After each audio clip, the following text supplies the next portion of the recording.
Or who else was he with that was good? I don't know. Giselle was probably the one I could think of. Blake Lively. Yeah. How does she get all these guys? She's so cuckoo. You know what I mean? Like, you know she was cuckoo back then. Yeah. Well, you know, she is a woman that likes the variety of life. And I can't fault her for it, honestly.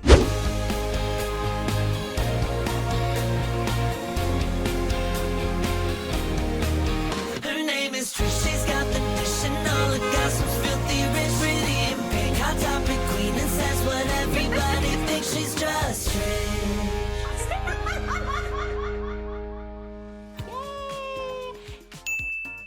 Hello, welcome to the Just Trish podcast. Happy early weekend. Or if I was in charge, it'd be the weekend now, starting now. But anyways, I hope you have a really great Thursday. Wait, I have a crumb. Hi, welcome to the Just Trish podcast. We are super excited to be here today. It's going to be action-packed, nonstop hot topics. But before we get started, shout out to Olipop for sponsoring today's episode. I love their new crisp apple. Well, actually, they brought the crisp apple back, and I hope it's here to stay because it's a great summer flavor, but it also transitions into fall because apples are about fall. Apple picking, apple pie, all of that stuff like that. So we love you, Olipop. Thank you for sponsoring. Also, go to Patreon, patreon.com/JustTrish. We do bonus episodes every week of the podcast. Plus, we do a bonus Patreon video. There is one right now that we could definitely not put on this channel. So definitely check it out. It was a lot. It was intense, but you definitely want to check that out. And I'm signing copies. My whole life now consists of me just signing copies of my new book, Crying on the Kitchen Floor, which is available for pre-order. And there are still some signed copies available. I have to get the exact link because the Barnes & Noble already signed out their signed copies, but there is one at another retailer. So I will link that below if you guys want, because I've been signing so many. They did put a cap on them though, because I was like, okay, my arm is gonna fall off. But you know, it's great. I love doing it. And Oscar has Oscar Gracie vlogs. How's your vlogs going? One is coming hopefully this week. Oh, yeah. Period. What is it about? Adding a new member to the family. You're ruining my clickbait, but Well, we can leave it at that. We can find out who that new family member is. That's exciting. yeah. Expanding the family. Mm-hmm. Wow. Is it another cat? No. Another golden retriever? No. How many do you have of each? 2 cats, 3 golden retrievers. But at my parents' house are the dogs. So It's a lot. half custody, I suppose, of Okay. those. Yeah. Shared custody. Yes, there you go. Have they been to the new house? No. I'm a little scared of that, but Yeah, it's like Yeah. a showroom in there. Yeah. Everything's just white and neutral and... yeah.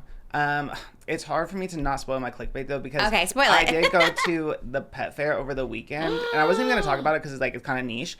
But then I saw Chappell Roan was there literally the same day, the same booth, the same everything. What? And somehow I just didn't see her. And I'm like, Oh. the concept of me almost meeting Chappell Roan at the Dart Frog booth at the LA Pet Fair is crazy. What's the but Dark Frog booth? That sounds fun. Why was she there? Why were you there? I don't know why she was there. Oh. But I was intrigued by frogs, and I was like, the concept of having a frog maybe. Oh. And then I stopped at a booth, and I was asking them questions and stuff, and they're like, oh, you can follow us on Instagram and DM us if you have any questions. So I was like, okay, period. And then I looked on Instagram yesterday, and they were loved being at the LA Reptile and Pet Fair. Thank you to Chappell Roan for stopping by and asking questions. Hope you can get a dart frog soon. And I'm like, Whoa. They have a picture of her? yeah. What was yeah. she? Did you recognize hindsight? You're like, oh my God, I was standing next to her. I don't think so, because there's so many people, and I'm so locked in. Also very overstimulated because there's a lot of animals everywhere. Where was it? It was in Pomona, the Pomona Fairgrounds. Oh, that's big. Yeah, that's large. Yeah, and there's a lot of birds squawking. I was really overstimulated, but literally the same booth, same day, same time frame. So Wow, you were so I was close. very close. I was very close. Always a misconnection with her. I know. I was just literally saying yesterday. I was literally like, well, you don't hear much about Chappell Roan just in general. You know what I mean? Yeah, she's laying pretty She's low. at the Dark Frog booth. She is. Because we were surprised she didn't put out at least new music. You know what I mean? Yeah. Not even touring, just put out some A song, music. yeah. But she's just living life, I guess. That's good. Maybe getting a frog soon. Both of heard you it here guys. first. Yeah, wow. You have something to connect over. You should send her a DM. Be I should have been, hey. hey girl, We were both at the which frog were you looking at? That's kind of everything, actually. It's kind of fierce. Yeah, the fact that you would have been there. Did you vlog it? Yes. I love all the fairs happening. There was a French fry festival happening. I heard that was a flop though. Really? I would I have saw gone. a TikTok that was like long lines, not worth the wait at the. And the vendors were running out of fries. They're running out of fries. Well, that sounds like a success.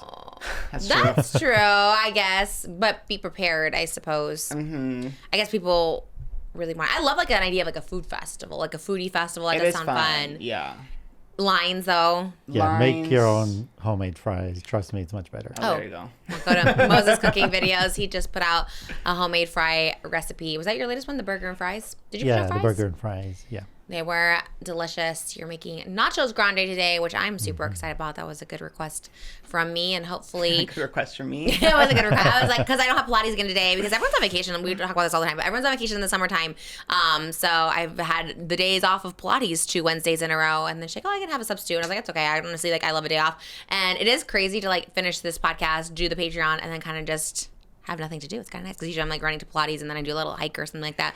But now I've been kind of just literally laying around on Wednesdays. But that also means I get to try Moses' food fresh. So I've been like, oh my God, I'm going to try something like really good, really fresh. I requested the nachos grande because I think sitting, the cheese would be coagulated, which I'm sure Oscar would be okay with, but I cannot do coagulated cheese. And I'm very excited to see how he'll make it. And he's making homemade tortilla chips, which I'm very excited about. He's just really in his cooking era. So go to Moses Cooking Videos and check that out. And no getting parasites there. You know, parasites were also in, you said the celery, but also in, not our celery, but I was going to eat some celery. He's like, there's parasites in celery Where are all lately. the parasites? The parasites are everywhere. And the lettuce, because you made chicken Mostly lettuce wraps, lettuce. and I wanted chicken lettuce wraps this Friday. Do you think we can buy lettuce, or you think it's If we wash it really well. inspect No, it? washing you can't even get rid No of the parasites. way. Yes, you have to cook it at like 58 degrees, excuse me. No! Yes, girl, the I'm- parasites. I'm locked in on Miss Cyclospora. What is that? What's oh, that's That's the the name? parasite, baby. Yep. Oh Welcome my- to the stage, Cyclospora. Where is it at? All of them? Because I'm just getting in my lettuce era. Like, I'm so excited about I know, salad I was- and lettuce wraps. I was thinking about you when I heard about this. I was like, Oh, ooh, no. just as she was locked in on salads and leafy greens. Yes. Now, the leafy greens are... They're the ones that are are getting question- parasites. Yeah. The fruits too? A bag salad, some fruits, like the raspberries. Well, they say the it's like fruits in it's like a question. sticky parasite. So it's like, Sticky? meaning that, you know, let's say you have it on a lettuce and it touches something else and it doesn't wash off easily. So, you know, if a grocery store somehow one thing transfers to another. So what are they doing? Just taking it all off the shelves? Well, like Taco Bell, they stopped serving like lettuce and stuff. And Yeah. Okay. the OCD girls know when there's a new parasite, a new illness, a new super spreader, like the intrusive thoughts kick in and you're like, oh my God, the world's Okay. ending. Like, let me learn everything about this. can't That's how I watch was it. with Haunt Survivors on the JoJo Siwa cruise. I was Well, like, that came and went. that one did. Yeah. That one came and went, but I was locked in for a second. Oh I my was gosh. seeing everything. Okay. But yeah, the So- syphilis part, you just can't wash it off. So you because- just can't get lettuce, period, right now? Like, It's- you shouldn't be buying it. Yeah, Okay. they suggest not right now. But also, it's not Okay. that present in California. In California, it's not as big of a thing right now as of now. Are you It's skipping- changing by the I was by the going to say, day. are you going to skip salads or lettuce Yeah, in but general? that's easy for me, I think. Oh, I thought you were a salad person, like California Chicken Cafe. I do like a Chinese chicken salad, but I can also just stick to the processed foods and like be good. Yeah. I know. I got a text from. Like your diet a year ago, I you would have been know. so safe. Well, I was doing my part. I saw that popcorn chicken was back, and I went. That's where I was. So I thought I was going to get the popcorn chicken right at 10 a.m. right when they open. KFC doesn't open near us till 10:30 a.m. So I'm sitting in the KFC parking lot and watching everybody try the door at 10:07, 10:08. Everyone's like trying. There's a lock on the door. And I'm just like sitting there like, you fools. Like it doesn't open till 10:30. And then I was the first one to get there at 10:30. I did try their new popcorn chicken. Well, it's not new. It's brought back. It was okay, but it wasn't as good as like the original popcorn chicken. So I guess I was trying to avoid lettuce at all costs today. But are we having lettuce on the nachos? Do you put lettuce on nachos? I don't know. No, I don't. TMZ texted me, and which is so funny. Like they never text me, and they text me like if I'm having a baby or something like that. They'll text me, but like I think it's Charlie Neff. I think is the one that she's always on like social media. I think she's the one that texts me, and she's like, Charlie from TMZ here. Do you have a comment on Taco Bell causing explosive diarrhea? I was like, no comment on that, but. Me as your publicist, there's no comment at this time. I was gonna comment back because I was unaware that it was related to this like parasite thing, I suppose. But I was gonna come back and just like, what else is new? Like that's all the time. Like, what do you mean? That's why like I can't have it that much because it always is giving you diarrhea. Me diarrhea personally. That's my endorsement. I don't know if it has anything to do with the parasites. I think it's really just that grilled cheese burrito double stack is just that one's a lot. I mean, why is it And I do like Taco Bell, but why is it that particular quick service restaurant makes you go to the bathroom? It's like celery juice where it just like cleans your digestive health. Cleanse, make the Taco little Bell gut. cleanse. Yeah. Perhaps. Because when you do eat it, like it does go through you so quickly that you're kind of like, wait, I feel skinny again. Do you know what I mean? Like it's almost like you didn't eat it. Because they sell it to your mind, but your body rejects it. Your body's You like, think? let's get this thing. No, I'm a through. new Taco Bell stand, Moses. So I will not Okay. stand I love for Taco this Bell thing. too. I like it's the closest fast food restaurant to my house now. Ah. So especially like after here, and I'm like hungry, I'll stop on the way home. But it's also easy for me because I get plain tacos, like literally just the meat. So I've always been marked safe from the Cyclospora. You don't get the lettuce in it? I don't get the lettuce in it. I just like, can I have the Meat and crunchy cheese. tacos, meat only, no cheese even? What do you mean meat only? Meat Just only, ground baby. beef in a shell? Just ground beef in a shell.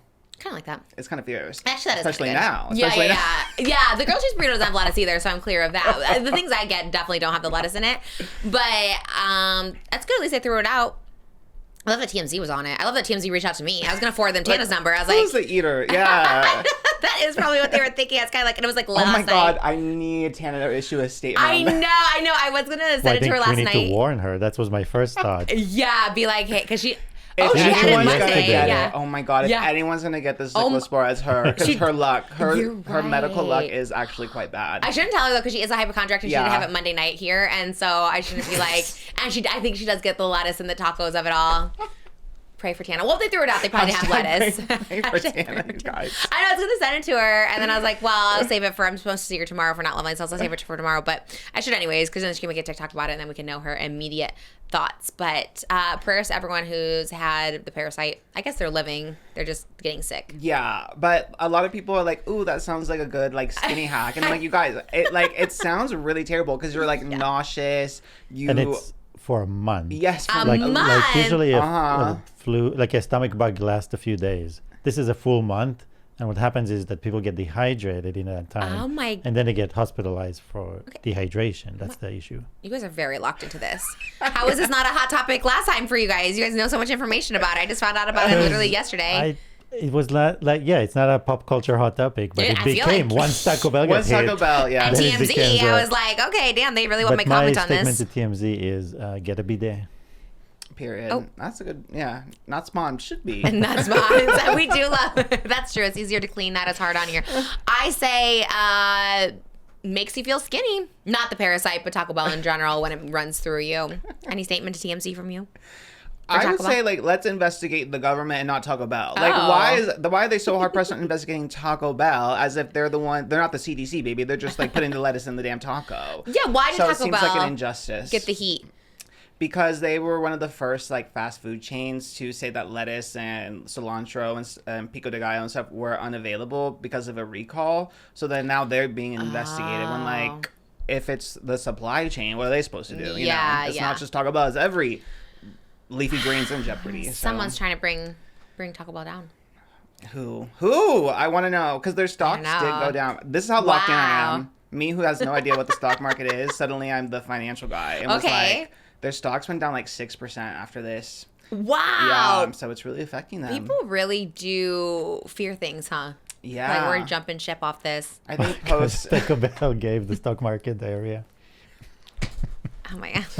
Moses What's love he that up? joke. Okay, first he took down Wendy's. You guys, Moses took down you're Wendy's, right. and now he's taking down Taco Bell. You're so. No, Oh my that's god. I think why you're their taking down the stock- competition. Now that you're in the You're s- food industry, I think you want to take down I'm Do the it at promoting home. home cooked food. That is true. You're talking about home. I've been wanting to make a Crunchwrap Supreme for so long at home because it looks so We good. I will. keep sending it to you, and I was like, oh my god, maybe that's what you should do. That way you can do the alternative to lettuce. That is true. Our Wendy's closed, and it really was Moses just always like the bashing off. it. Yes, Yes. he's like, look at these burgers. They never I was get like, it right. we get burgers at home. Babe, if we lock down our Taco Bell, I'm gonna be so upset. I'm gonna be like, that's my everything. And that, because you know what else about Taco Bell? I'm gonna give you Taco Bell brownie points right now. Taco Bell, if you're listening, like you can go get their entire menu at any time, right? KFC, I'm waiting at 10:30 to get this chicken. Chick-fil-A doesn't start serving lunch until 10:30.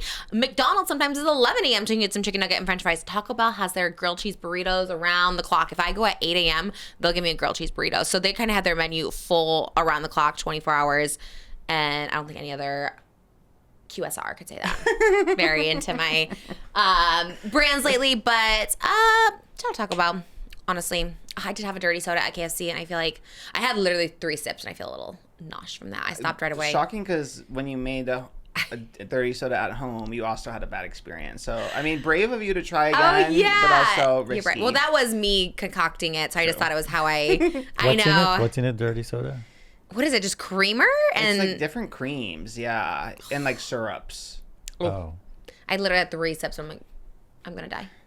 So I was going to fall over. Literally just right before I got in here, I like threw it out. I was like, okay, maybe that wasn't it. There's I like did say that. one TikTok account I see. I forget what it is. It's like a restaurant, but they'll take like an Olipop or something, which like what is okay, like 40 calories. Oh, yeah. And then they'll put like so much cream and so many syrups that it becomes like a 600 calorie drink. And it's like, but Olipop already tastes good by itself. Like you don't need to be putting creams and all the stuff in there. That defeats the whole purpose. You're drinking this for healthiness. Why don't you just go get a regular soda if you want all that in there? People are... I guess the life hacks of it all. But I was like, good thing I did get a little sick from the cream sodas. CRUMBL, I'm so on Snackolator right now. CRUMBL has like a little beach bucket that's like a little like strawberry shortcake in a beach bucket, like a plastic. It's really cute. It was cute on the Postmates. I almost Postmated it to my KFC parking lot while I was waiting. I've done it. You laugh. I've done that before. Oh my gosh. Well, that's a life hack. Huh? That's a life hack. It's the best. Confession. Okay, so you remember how I said last time, like I thought it was your butter noodles that I was like made me nauseous? It was true. I went to go get the Pizza Hut breadsticks. I love Pizza Hut breadsticks and love to get them warm and they're kind of far. So I drove to the Pizza Hut breadsticks. And I'm like, okay, it's going to take like 20 minutes for the breadsticks. And I was okay. So at the same time, I was really close to the AMC at that point. So I DoorDashed the popcorn to my car.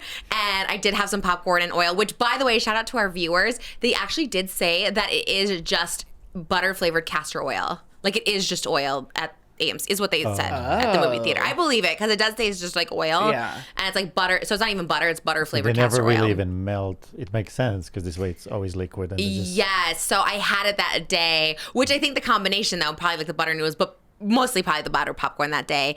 And then because I had popcorn the other night with Malibu here, just like microwave, and it did not affect me. I also didn't eat as much, but I did do the DoorDash to the car, which is always a little embarrassing. It always feels like a little bit of a deal. It's like I'm in the black SUV, and then they like pull up, and then I like run out. Facebook Marketplace. It was, oh my God, it was giving that. I forgot. We should do that too. That's a good idea. Anyways. No shame in it. A little shame. It does feel like you're trying to like hide food. To me, it felt like I was trying to hide food, which I wasn't. Like I could have brought it back. I just wanted to eat my breadsticks hot, and the popcorn did arrive early. So I was like, well, I'll just eat the popcorn now. But I just knew if someone was like around, like filming, you know, people like to film and stuff like that. I was just like, this looks like I'm like binging in my car or something, which I wasn't like doing. TMZ is like, yeah, Trisha like, Paytas really not on GLP-1. Yeah, stuffing her face secretly in her car, period. And it felt like that because I was in my car, but it truly was like I just had like probably like 5 handfuls of it, and then I had like 2 of the breadsticks, but it just looked like I DoorDashed from like 2 different places, and I'm just like secretly eating in the car, which like I was not doing. I was doing, but I wasn't secretly doing it. I guess I should have recorded myself doing it. Then it would have been secret. I don't know. It was just it was a thing, but yeah, no more of that popcorn or that dirty soda. But most of the time I'm very clean eating. Yesterday was very clean. We had the chicken fajitas with the protein wraps and the steak, so I usually am very clean eating, but those were crazy. Those were gnarly. I asked Malibu what we're gonna have. She's like, gnarly. Steak, asparagus, and watermelon. Like she knew what's on the. Oh, she knew she knew asparagus. Wow, she loves that meal too. It is so good. The asparagus is so good. I never thought I'd ever say that. The way you cook asparagus, Brussels sprouts, and salad, chef's kiss. That Joey Graceffa video we did with eating the greens, could never. Now, if he said, "Well, come eat greens with me," I'd be like, "Try Moses's. You're doing it in a little steamer. Moses is doing it fancy on the stove." You know what I mean? Like it's so good. Oh my God, you need to reach out to him for a statement. What is he gonna do? Because all he eats are those like raw grains. Oh my gosh, you're right. He's gonna like just waste away. Yeah, that is so real. What is he doing? I never see him pop up. He, I think, is still with dogs. I'm assuming. Oh. And I think still with Nikita Dragon. I'm assuming. Yeah, they were having their moment again. I love that. They should start a podcast. That is crazy. Oh, was it? Did you send me a Daniel Prada TikTok? Yeah. Oh. Yes.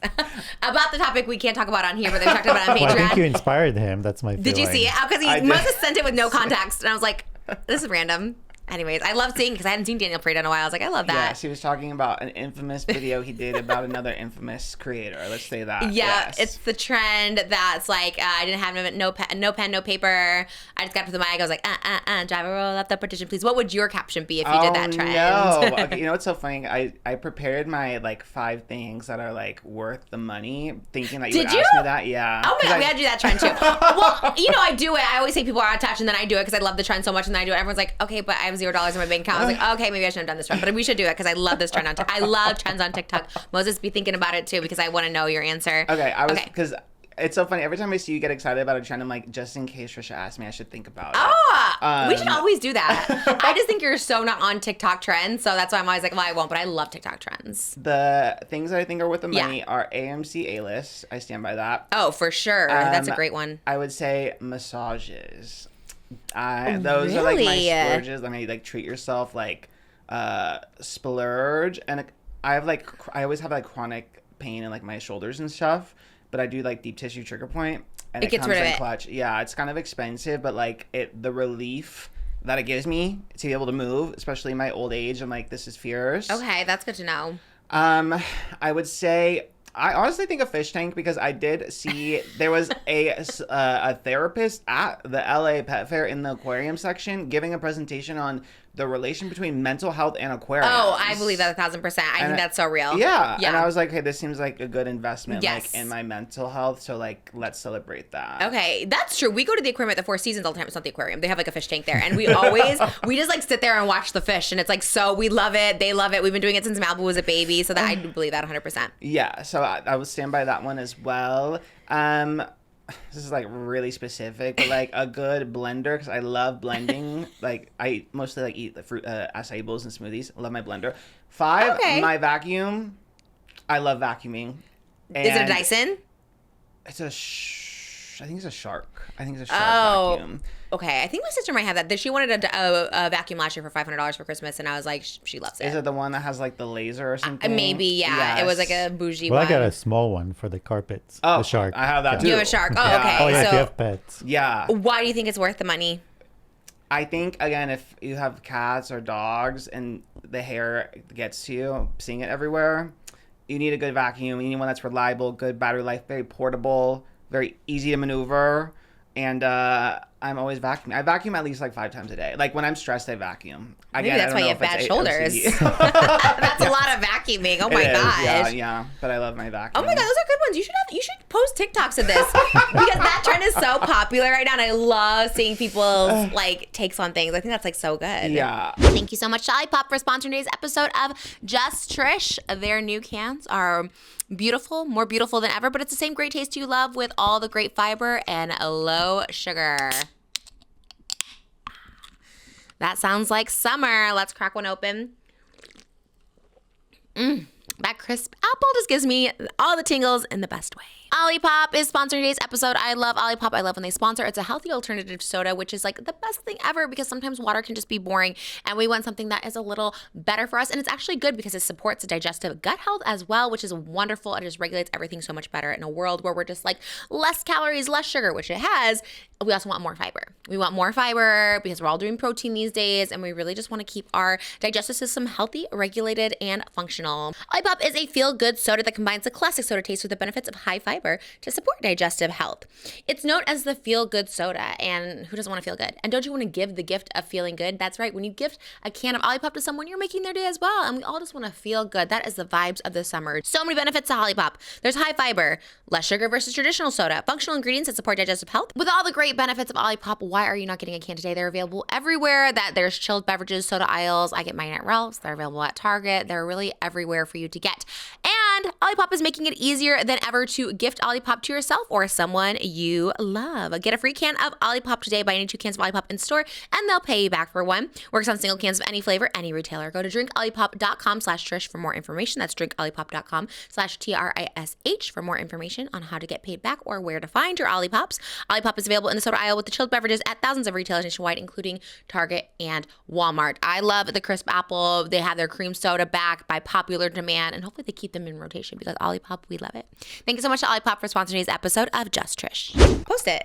Okay, well, I'll just make clip Clip of it, yeah. I love that trend. I know it took me a while to edit it this morning. I was like, oh, because you had to like do it at the right times and stuff like that. But I do love that trend. What were 5 things that you think are worth spending money on? Because both of you don't love spending money. Yeah, so I feel like people will listen to you. Some of my stuff, they're like, okay, I know. I was girl. watching yours, and I'm like, okay, what the hell? First Sure. class is like, no, like it's worth it to me, but some people are like, no, it's not. I agree with most people. I always give the option when I tour to people. I'm like, I can get you like I can give you first class, or I can give you the cost of the first class ticket, like in your check. And everyone always wants the cash. But for me, if it's the option, I'm like, no, give me the first class ticket because like I do think it's worth it. But that's a hot take one for me. But Because I started making a list, but it was more about the kids, you know. Because You I made a see a lot list? of. I started like because a lot of people make Oh. things for what's good for your kids, you know, like when you have kids. Okay. Because we have, but I just don't have the name of the brands, all of them. Because we have that water warmer, you know, for the bottles. The Oh, thing that just the yes. water sits there, it's Yeah, I at don't the know the right name of that either. temperature. So that's like a lifesaver when it comes to feeding your kids. Oh, so you're just talking bottles. about No, but there's different products, there's different things, you know. So, right. but my list is more. Oh, kid centric. around that, You don't think yeah. it could help our audience? That's or I'll make. I'm gonna. So, but then I realized I'm gonna make one for the kitchen. I'm gonna make the 5 accessories in the kitchen. Okay, give that us can one do without. that someone needs to spend their money on in the kitchen, or should, or can, or you Well, would think obviously, it's a worth good it. knife. One good knife. Moses got this like deal for can I talk about it? Yeah, no. Like a knife, and they basically wanted like a lot of like stories or posts, and I was like, well, that's kind of crazy for like one knife. But then he's like, it's a $500 knife, and I was like, Jesus. I'm like, and he's like, all the cooks use it on YouTube. It's this like knife. But what's so great about it? I mean, I'm okay with it. I'm just like, what's so great about this knife that it'd be $500? It's like Japanese steel. You just handmade here in America, like it's. Oh, okay. So you think maybe handcrafted. that is worth it? Which Yeah, is what like the having trend one is. good knife, definitely like one good. One knife. good knife. That's the And- first thing first, because everything you chop and cut. How about something personal for you? What's worth the money? For me, it comes down to like comfortable clothes. But you shop on Amazon. And not that there's anything wrong with I'm it, saying, but like not usually people say like Skims pajamas or something. You're like, no, I like, love. for me, like 100% cotton T-shirt and underwear. That's Okay. like that's the like two an All things. Saints t-shirt's a little bouge. 'Cause that makes me feel comfortable Got like every it. minute of the day. Without it, I feel like tortured. On my list, did you see my list already? No. I put tomahawk steak on there too. That is so worth it. You know how happy I get when you make that steak and how much like energy and fuel and everyone's eating off of it. It's so good. Anyways, check out all our TikToks if you 5 things. I'm gonna do also like 5 things that are like not worth the money, because I do think there's so many things that people like waste money on. Well, 5 and Birkins. well, obviously Birkins, rainbow Birkins, fancy cars, expensive cars, owning a car. Like I think all those are. Hulu, we pay $78 for ad free, but we get ads all the time, so you might as well just watch all those ads anyways and skip the $78 to do it for free. There's just like a lot of things that I feel like people eating out, getting coffees. I mean, yes, I do get drinks sometimes out, but like when I stop doing that, I really do save so much money. And us cooking at home, I know it's kind of expensive to get groceries now too, but I was looking at all the money we used to spend on Postmates versus like all the money we spend now on oh my God, like it's a fifth. And it's still expensive. And we're eating tomahawk steaks and it's still a fifth of what we ordered. If I go and buy groceries for the week, it's the same as one dinner on ordering Because out. you remember that DoorDash Cheesecake Factory where the total order was $97 and the total after all the fees, delivery, everything, that was like $165. $165 from a $97 order. But also crazy. the menu items are higher than they are actually at the restaurant. Yes. That's, I mean, come on. Same We for can't. because one time I was stuck in the middle of cooking and I had to Postmate a couple of ingredients. Oh, And I was yeah. like, wait a minute, Yeah. this is like Insane. $5 more on that item. Ugh, not trying to door. I do like DoorDash. I'll do it from time to time. I did it with the AMC popcorn, but like, damn, like when we really stopped doing that, I don't know. It's just, I know you're cooking way more now. You cooked like 3 meals yesterday, but like, it's just, it's so much better. And we're saving money and we're being healthier. So I think it's a win-win-win. But yeah, that trend is fun. I love TikTok. I love TikTok that people just all get together to do these silly trends. You know what I mean? Just, they take time out of their day to just do this. And I think that's kind of fun. Let us know your 5 things in the comments. I'm stopping to read the comments. I swear whenever I start reading comments, I'm always like, I can't read these anymore. Usually they're like nice, but sometimes I'll read some comments and I get like so triggered. I'm like, I'm going to stop reading the comments again. Because you know, if they take something, most of the time I can take constructive criticism, but they take something I say and like turn it around, then I get like actually angry. Like that one day, I just got like actually angry the whole day. I was like, but they don't understand. They don't get. And then I was just like, I was going to do like TikTok. I'm like, nobody cares. Literally nobody cares. It's a YouTube comment. Most like they're probably not even fans. They're probably like one hater that's just trying to like, I was like, you're probably right, but still it's like annoys me so much. And that, when I did that TikTok, I was kind of like, it kind of seems a little odd touch, but whatever. That's the trend. That's what it is. And I'm a hypocrite. And that is okay. Oh my god, the Minions I just saw. Triggered. Why? Oh, well, it's kind of cute though. Why are they bees? I actually have no idea. I love got it. this on the TikTok shop. Wow. And it was. They randomly put the National Geographic logo on all these things on the TikTok shop. I don't know why. Like, what's the symbolism, the importance of it? I have cool. no idea. But it's Minions as bees that says, "Why am I so fly?" And it made me laugh when I saw it, and I was like, "Sure." And it was like $10. I was They're what probably a an steal. endangered species. Maybe so. Those That's actually. true. The Minions Yeah. and the bees. You should try and make your first TikTok a TikTok shop Minion thing. An know? affiliate. Yes, you know what people do is they take the clip from the podcast of you saying off TikTok shop. Oh, you're so and then right. they do it, Yeah, and then they're you're probably right. making so much. You should try it. Yeah. I mean, I'm sure these are gonna fly off the shelves. This little Minion shirt. It's actually really so cute. You know, I hate Minions, but they're pretty cute. I'm hoping you come around to them because I don't know. I used to be a Minion hater like you, so I see myself in you. Okay. I used to see them and be annoyed and be like, "Screw those little guys." Yeah. But once you give them a chance and you open your heart, you'll see how sweet and fun and funny and effervescent, and they have Okay. a zest for life, and they're a little gay. So what's love that. What's not to like? Never say never. Yeah, I love a gay Minion. I'm hoping the kids have their Minion phase at some point and force you to. Maybe they might. And honestly, once they start, like, I hated Spider-Man for so long, and once they start, I'm kind of like, all right, I get into it. You know what I mean? Like, I'm with you. Maybe if they do like a live action one or something, I'll watch it because I love The a live concept action. of a live action Minion actually. Sounds everything. That doesn't. I was gonna like Right? hate on it, but I actually would be here for that. There'd be some cool ass little Minions I'd in be there. very seated for that. Yeah. Yeah. You know, SpongeBob and I actually share a birthday, which is interesting. To How me. did you know that? Did you find out? I always forget until like people start posting happy birthday to SpongeBob, and I'm like, oh, this is Oh, birthday. did you retweet any? No. But on his boater's license, yeah, he's born July 14th. boater's? His boater's license. He drives a boat. I've never seen him drive a boat You've on that never- show. Have you seen SpongeBob? I haven't seen him drive a boat. I've seen the Well, character, he Krabby Patties, split the pants. He's not a good boat driver. I don't know how he even got his boater's license actually, but he turned 40 yesterday. On July 14th, yeah. Actually 40 years of SpongeBob on TV. Well, that's his like canon birthday. Oh, Yeah, okay. So- SpongeBob, I think came around in the early 2000s. That's what I so, thought yeah. too. Okay. So not there yet, but So when he started the show, he was 10. I guess so. Okay. Yeah. They should do a grown-up version, how they do now with all the nostalgia like Wisdom Choirs, and be like, what's SpongeBob doing at 40? Was he still I like the with? same old thing. SpongeBob, big guy, pants okay. You think he? What? You know, Big guy big pants guy, okay? big guy, SpongeBob, big guy, pants okay. Big guy, SpongeBob, guy. big guy, pants okay. No. That's a TikTok trend. How did you not? It's Big Guy, Pants Okay. Ice Spice's song for don't the remember. SpongeBob movie last year.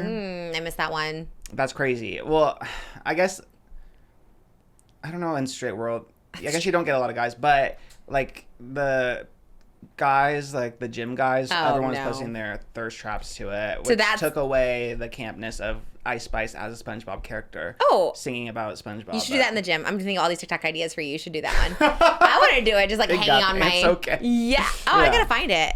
Big guy, big so gay.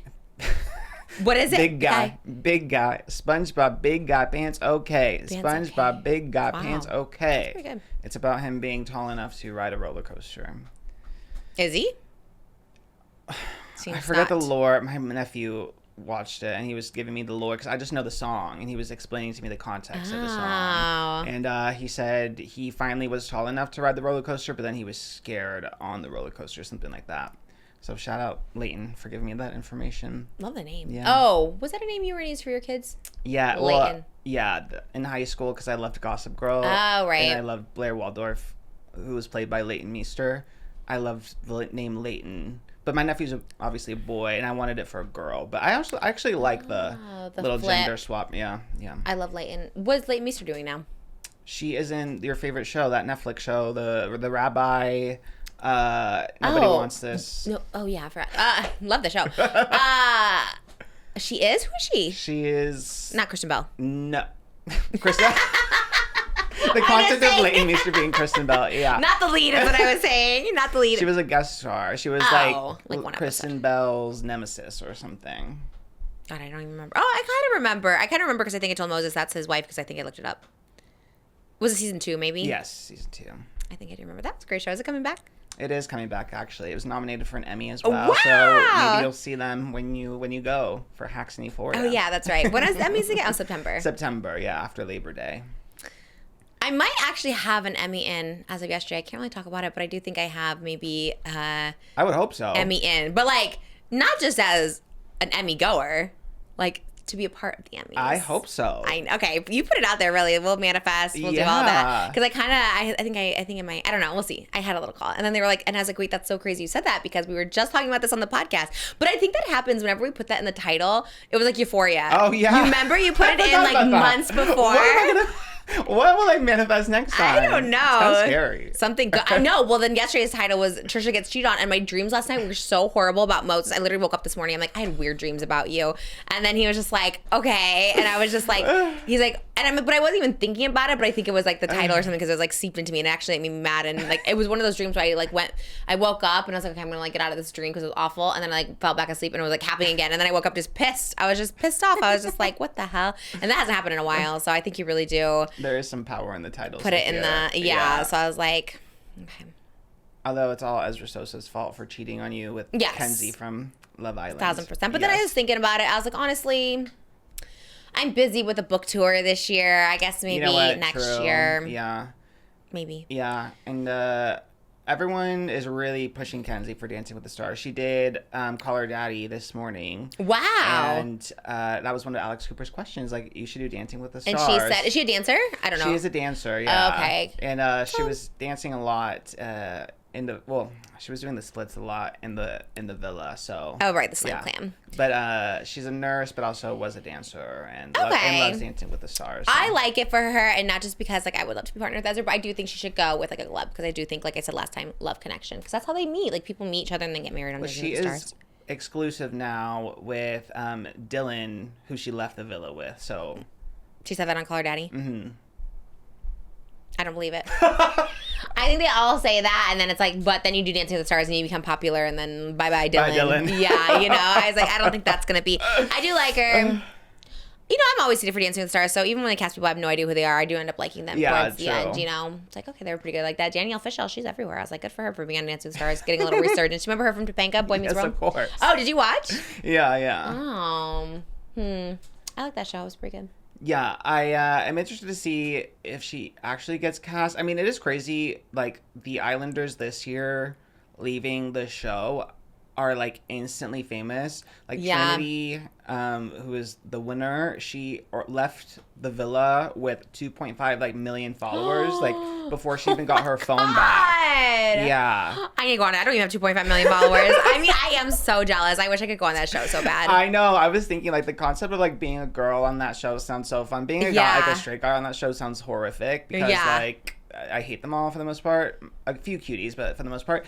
But the girls, especially like the ones that everyone like gets behind, like, you know, there's always like a group that everyone loves, and this season there was like the core four, and they're all just like so beloved, and I'm like, that must be amazing. It must be nice. Yeah.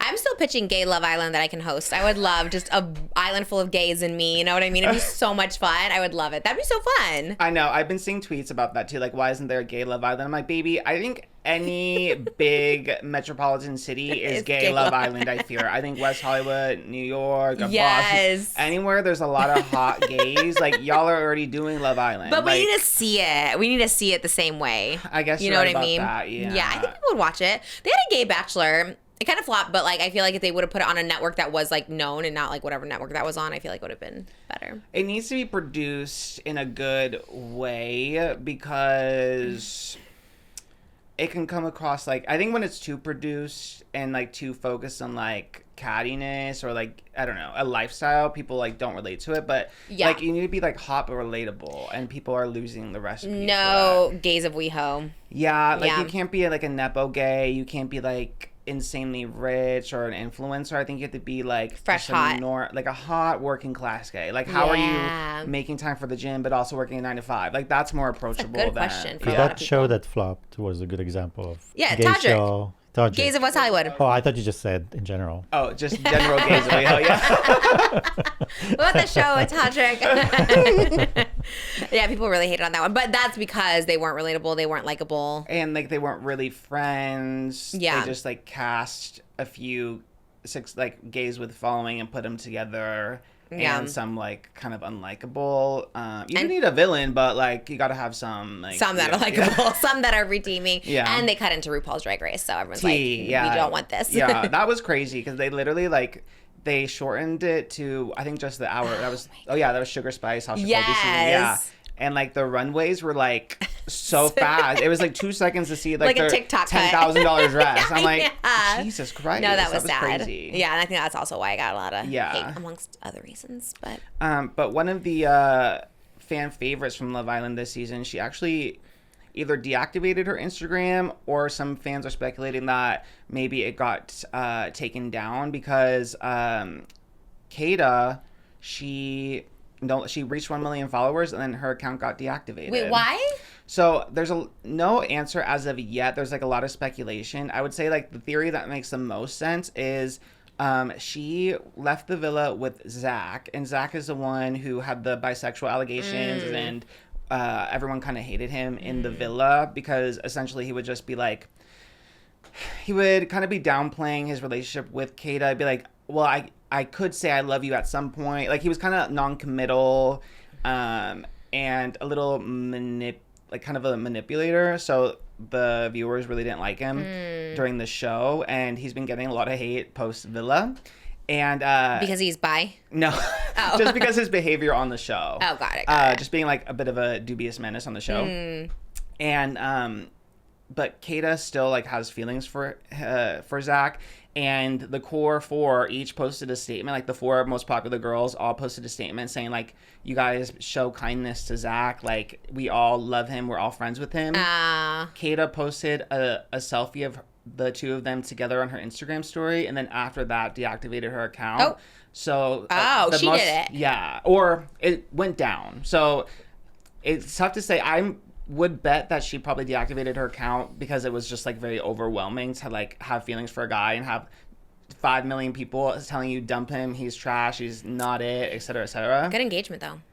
T. Honestly, keep it up and don't look. That's what you got to do. But some fans think maybe it was like deactivated because Zach, his TikTok account got mass reported by people who hated him, and then it temporarily got deactivated. Oh my gosh! Yeah, Is it back? Yeah, I think he got it back, but. Yeah, it's so interesting because I kind of, not to both sides, but I do kind of see both sides. I think fans take it really far and start seeing these real people as characters. But also, like we talked about last episode with Gal and Jen, who like marketed her being likable, him being unlikable, and like use that to his advantage. Yeah.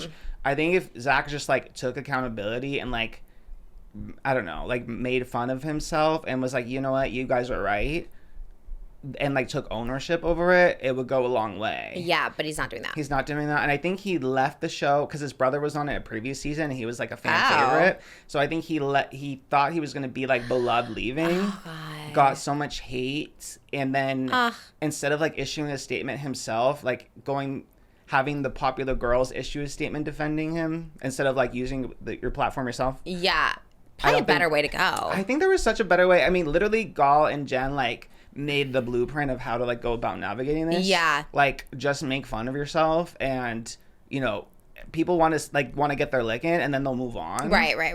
And I think that's kind of the way to go about it. But yeah, it is interesting to see how all of them are handling like this newfound social media. Do they all get PR when they come out? Like they have a PR person for the show? So interesting. I don't think so. Like individual, no. They do a short Zoom press tour after they get eliminated, like the week after. Okay. They'll do Zooms with like a whole bunch of different outlets, and then they start doing stuff individually. Like they've all started doing individual podcasts and stuff, and I think that's just like through DMs. Some of them get a representation after. Like Jen, she just got representation. I forgot, she signed with like a traditional management. So, yeah, they just get out and are, like, figuring things out. And I've been wondering that, too. Like, Big Brother and, like, Survivor and stuff, like, I don't know. Well, Big Brother makes the most sense because it's also, like, live in real time. But they have, like, a sequester period. It's, like, short. But you have, like, a week of, like, you're with therapists and stuff, you know? Oh. But I don't know how long it is with Love Island. Because they get out and start doing press Like right away. So fast. And they're like on Oh. TikTok lives and everything like really quick. So Interesting. I wonder, because I know with traders, I always had to go through like the publicist of traders to get approval to have any of them on, even though we had them on like a month after they were like eliminated, like, to get, when I was talking about Lisa Rinna and like all, like I remember you had to like go through. yeah. I think even Gabby had to go through somebody. Yeah, I don't know what it is with them. Like Peacock did the first round of press, like when ET interviewed them, it was all like through Peacock. I see. And it's like all their interviews are the same Zoom backdrop or whatever because it was like their press day. But then yeah, they've already started doing like individual stuff and getting like individual representation. But I'm sure like Call Her Daddy, like something that big, like reached out to Peacock directly because they booked Kenzie so quick. Why Kenzie first and not the winners? Actually, I was wondering that too. Like Kenzie is like a viral girl. She was kind of messy, like Yeah. probably the messiest like Love Island girl. But I was wondering that too because the core four, I would say like a Melanie super popular, Trinity obviously super popular. And I was wondering like why Kenzie. I think just because she was the messiest and like the one that was like as far as the girls, she was testing as many connections as possible. So I think a lot of questions surrounding her. Did you listen to her podcast? Yeah, I listened to the whole thing. Was there actually. any lore, any, like, why? Like, I guess, what's the juice? What are we getting? It's kind of interesting. So Kenzie was like involved in a lot of like dramas because she was friends with everybody, and then but she was also like trying to test other connections, so she was inevitably stepping on toes.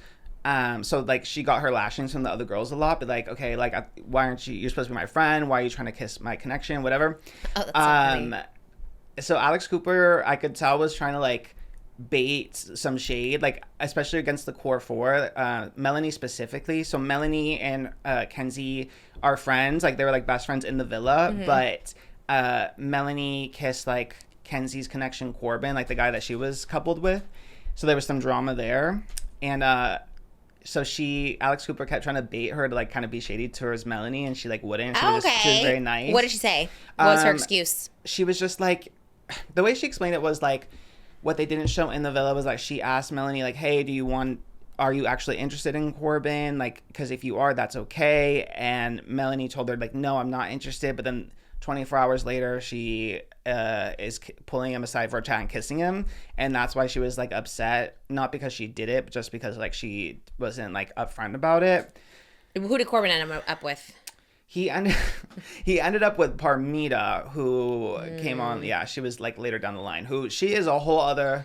Parmita, I love her name. She's fierce. She's something fierce. She's a piece of work because she left the villa with Corbin, but then in all the interviews and all the press, she's like, yeah, like normally I'm like a player. I hook up with 2-3 guys at once, but you know what? Like we'll see. Maybe I'll test it out and see. And then he like the same interview, he's like, yeah, like we've been through so much. Like I am so ready to commit to her. And she's very like, I don't like. There's something about a 22-year-old from Miami. I don't know if that's husband material. No, 22 is not. And she's a piece of work, so the fans are a little split on her, to say the least. I kind of like that. Me too. She's fiery. I like a girl that shakes the table a little bit. You know.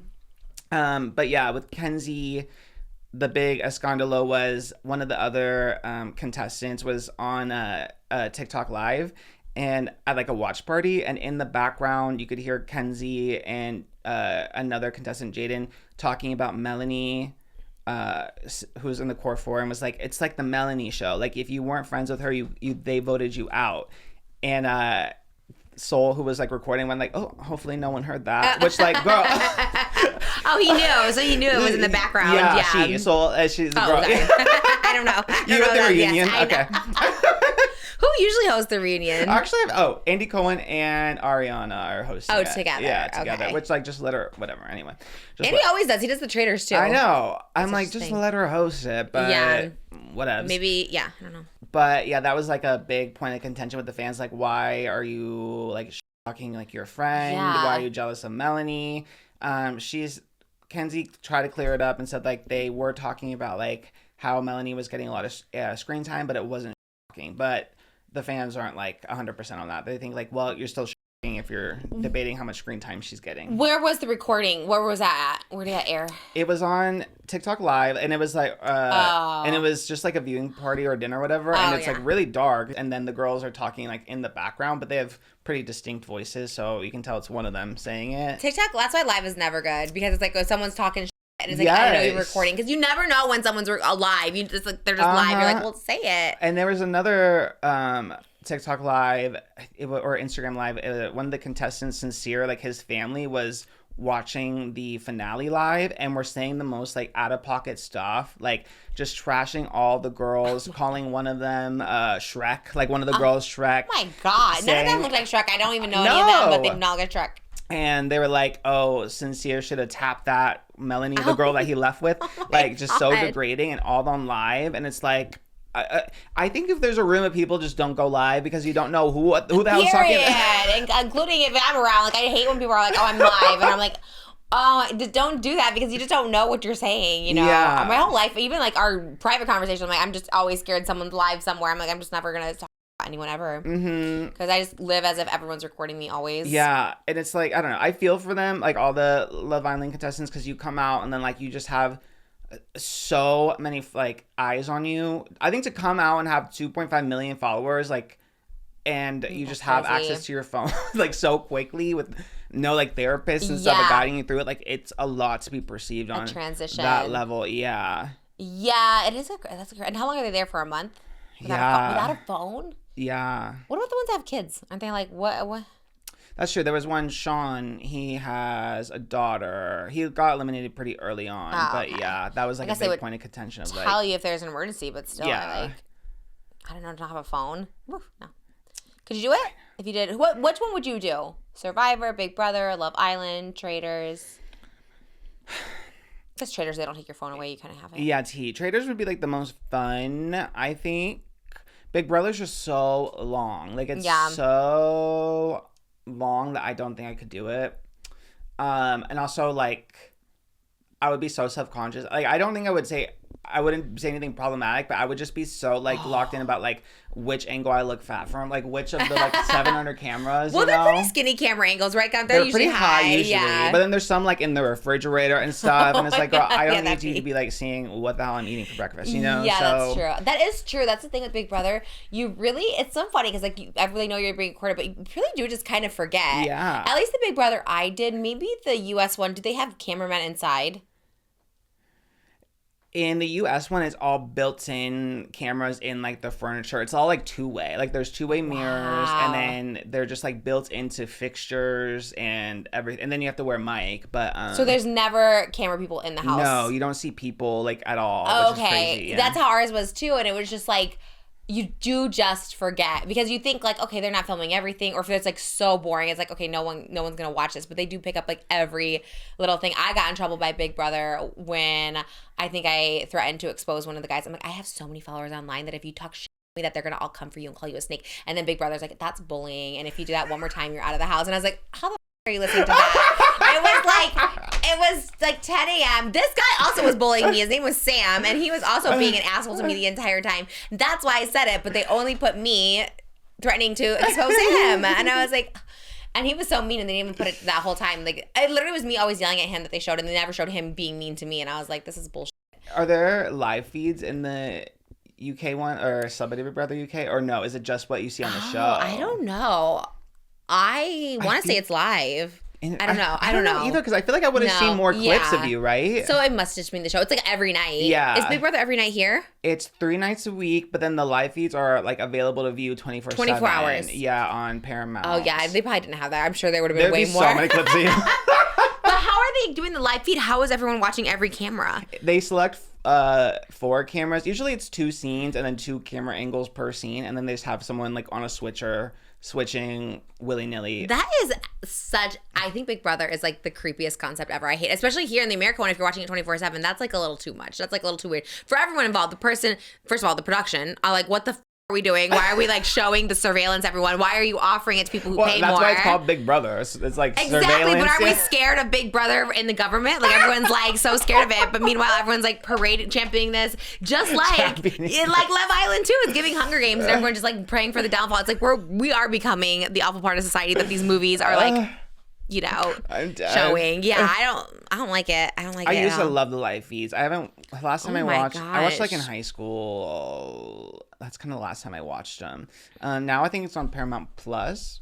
I guess it's interesting because you see, like, say you versus Sam, like. People would see it and then know the context of like Sam being the one to like instigate, and then. But even if the show left things out, edited a certain way, they knew. We have the real, real tea about what's going on. They definitely didn't do that for sure. They definitely didn't, because they also didn't some people didn't have to pack if they were up for elimination. Like the winner never had to pack. So I think from the beginning they knew who the winner was going to be, because she was up for elimination every week with me, and she never had to pack, but I had to pack every week. And I was like, why the hell she's not packing? And why? Because she ended up winning the whole thing and no one liked her. So I was like, well, rest in peace. But it was still like really, it was really sad that I had to pack all the time, because I was like, that must mean like that's why I just eliminated myself, because I was like, you guys are making me pack. I packed, I was only there like 10 days and I packed 8 times. They made me pack my suitcase so many times, and they make you unpack it each time. I'm like, can I just keep it packed? Like, you know what I mean? Like, I don't want to unpack this each time and pack it again, because I had so much shit. And so I think that by that time I was just like, I'm going to just eliminate myself, because this is so annoying. And then you get out there and then everyone's like, everyone loved you, you should have stayed in. And I'm like, oh, can I go back? Like, I didn't know. I thought people hated me. It's a I don't like it, but I would like to go back. I think now that I'm mentally stable, I would like to go back into the house. Maybe if they do a second. They didn't do a second one this summer, huh? It was like JoJo last year, and they didn't do a second one. I don't think so. Yeah, I think they sometimes do a Celebrity Big Brother US though. That airs in the winter. They did it like twice, I think. But I wish they would. It wasn't versus Jared Renoka or like Perez Hilton or something. Yeah. I like it. That could be your shot. I would do it. I'd be next to you. Oh yeah. You could shout over. Work. Yeah, and my office is like 2 stages over from the Big Brother house. So yeah, that'd be fun. Me throwing like a care package over the wall. That's fun. Oh my god, can you actually? Is the wall? You can't. Well, there's just like 24-hour, like obviously the staff is there like monitoring 24-hour, and then there's also like stage security, because that's been a thing before where people would shout over the wall. Oh, that's or fun. like fly a messenger plane over the lot to like if they really hated someone. Is it outdoors? The backyard's really outdoors. Yeah. Oh, it's like a prison where they have it is very prison. a little outdoor area, but you're walled in. Oh, I guess they had that in the UK version too. I never went outdoors much, so I can't remember. But yeah, I think they did have that. That is, you're right. It's so crazy. Because the thing too, I don't know if the one here is like this too. It's kind of like a sound stage. So it's not even like you're living in a house. It's like it's literally like lights this bright that they turn on at like 5 a.m. and you like have to get up. And I don't know here how they do the bathing, but like the bathroom, they would shut off the power at after. You can only be in the bathroom from 6 to 7. Oh. And so like there was 15 house people, so it's like to do your hair, shower, all that stuff like that, like you had to be done between 6 and 7, otherwise you can't go back in the bathroom. It was a little crazy. I don't know, I don't get the social experiment aspect, but like what is the point? Like, do you know what I mean? There's no lesson. It's just the game. It's the gameplay. I don't know if there's a lesson to be learned or like something, wisdom to be taken away. Well, like Love Island is inspiring because, like you said, you got emotional. You're like, oh my god, they love each other. They found love. It's like there's traitors. Okay, there's like it is that has more of a game aspect to it. Big Brother is just like we're just all living in this house together. There's no like theatrics. There is. It is like very strategic. I think your version of Big Brother was the Big Brother was very much like you there trying to survive. That's what it was. You were kind of survivor core in the Big Brother house, to be honest. I just lay there the whole time, and then they're like, okay, elimination tonight. And I'm like, we did nothing. I think we did one challenge where we had to catch a star. And I was like, well, this is, you like waited there for like 20 minutes for a star to fall. And you're like, this is the stupidest thing ever. Yeah, I think I did have a bad version of it. I'll try the US one, I guess, if it comes back. I think that'd be fun. But they don't do it. It must have been a flop, huh? They don't do it that much. Yeah, they don't do it that often. They did it during like the strikes and stuff, like basically when they needed more programming to fill. Oh. But it runs really short though. Like I think it films like 2 or 3 weeks or something. It's a long time. Yeah, 3 weeks is crazy. I'm not doing this podcast. That'd be crazy. Although you guys could continue the podcast and be like, vote for Trish. We'll do the recaps. We'll be. That's kind of fun, actually. That would actually be kind of fun. Watching you live. That's true. I mean, you can host the podcast. We'll sit with your monitor live feed. True. Just sit down over there and interview somebody. Oh my God, that's fun. I wonder, I probably couldn't do it. They probably sue us or something because we probably can't use the footage for our podcast. It'd be fun. We'd have to figure out a way to do it. That would actually be really, my luck, like JoJo's in the house with me or something like that. That'd be, because wasn't Todrick in one? I feel like Todrick was in Celebrity Big Brother. Yeah, he was. That'd be, so why didn't Frankie do the celebrity one? Why was he in the regular one? Honestly, that's an excellent question. I guess Ariana was definitely less famous when Frankie Grande was on, because I'll never forget when Ariana like came to the live audience and was just like sitting there. There's like this one reaction meme of her just sitting there like with her big ass ponytail, like, and everyone's like clapping around her. Was she not clapping? She was just like, I think she was disassociating. She was like literally just that. It gives like when there's a clip of LaToya and Michael Jackson from like the 80s, and he like, you can tell he like does not want to be there, but he wants, so they walk in and he's like, she really wants an endorsement from him. He's like, you guys.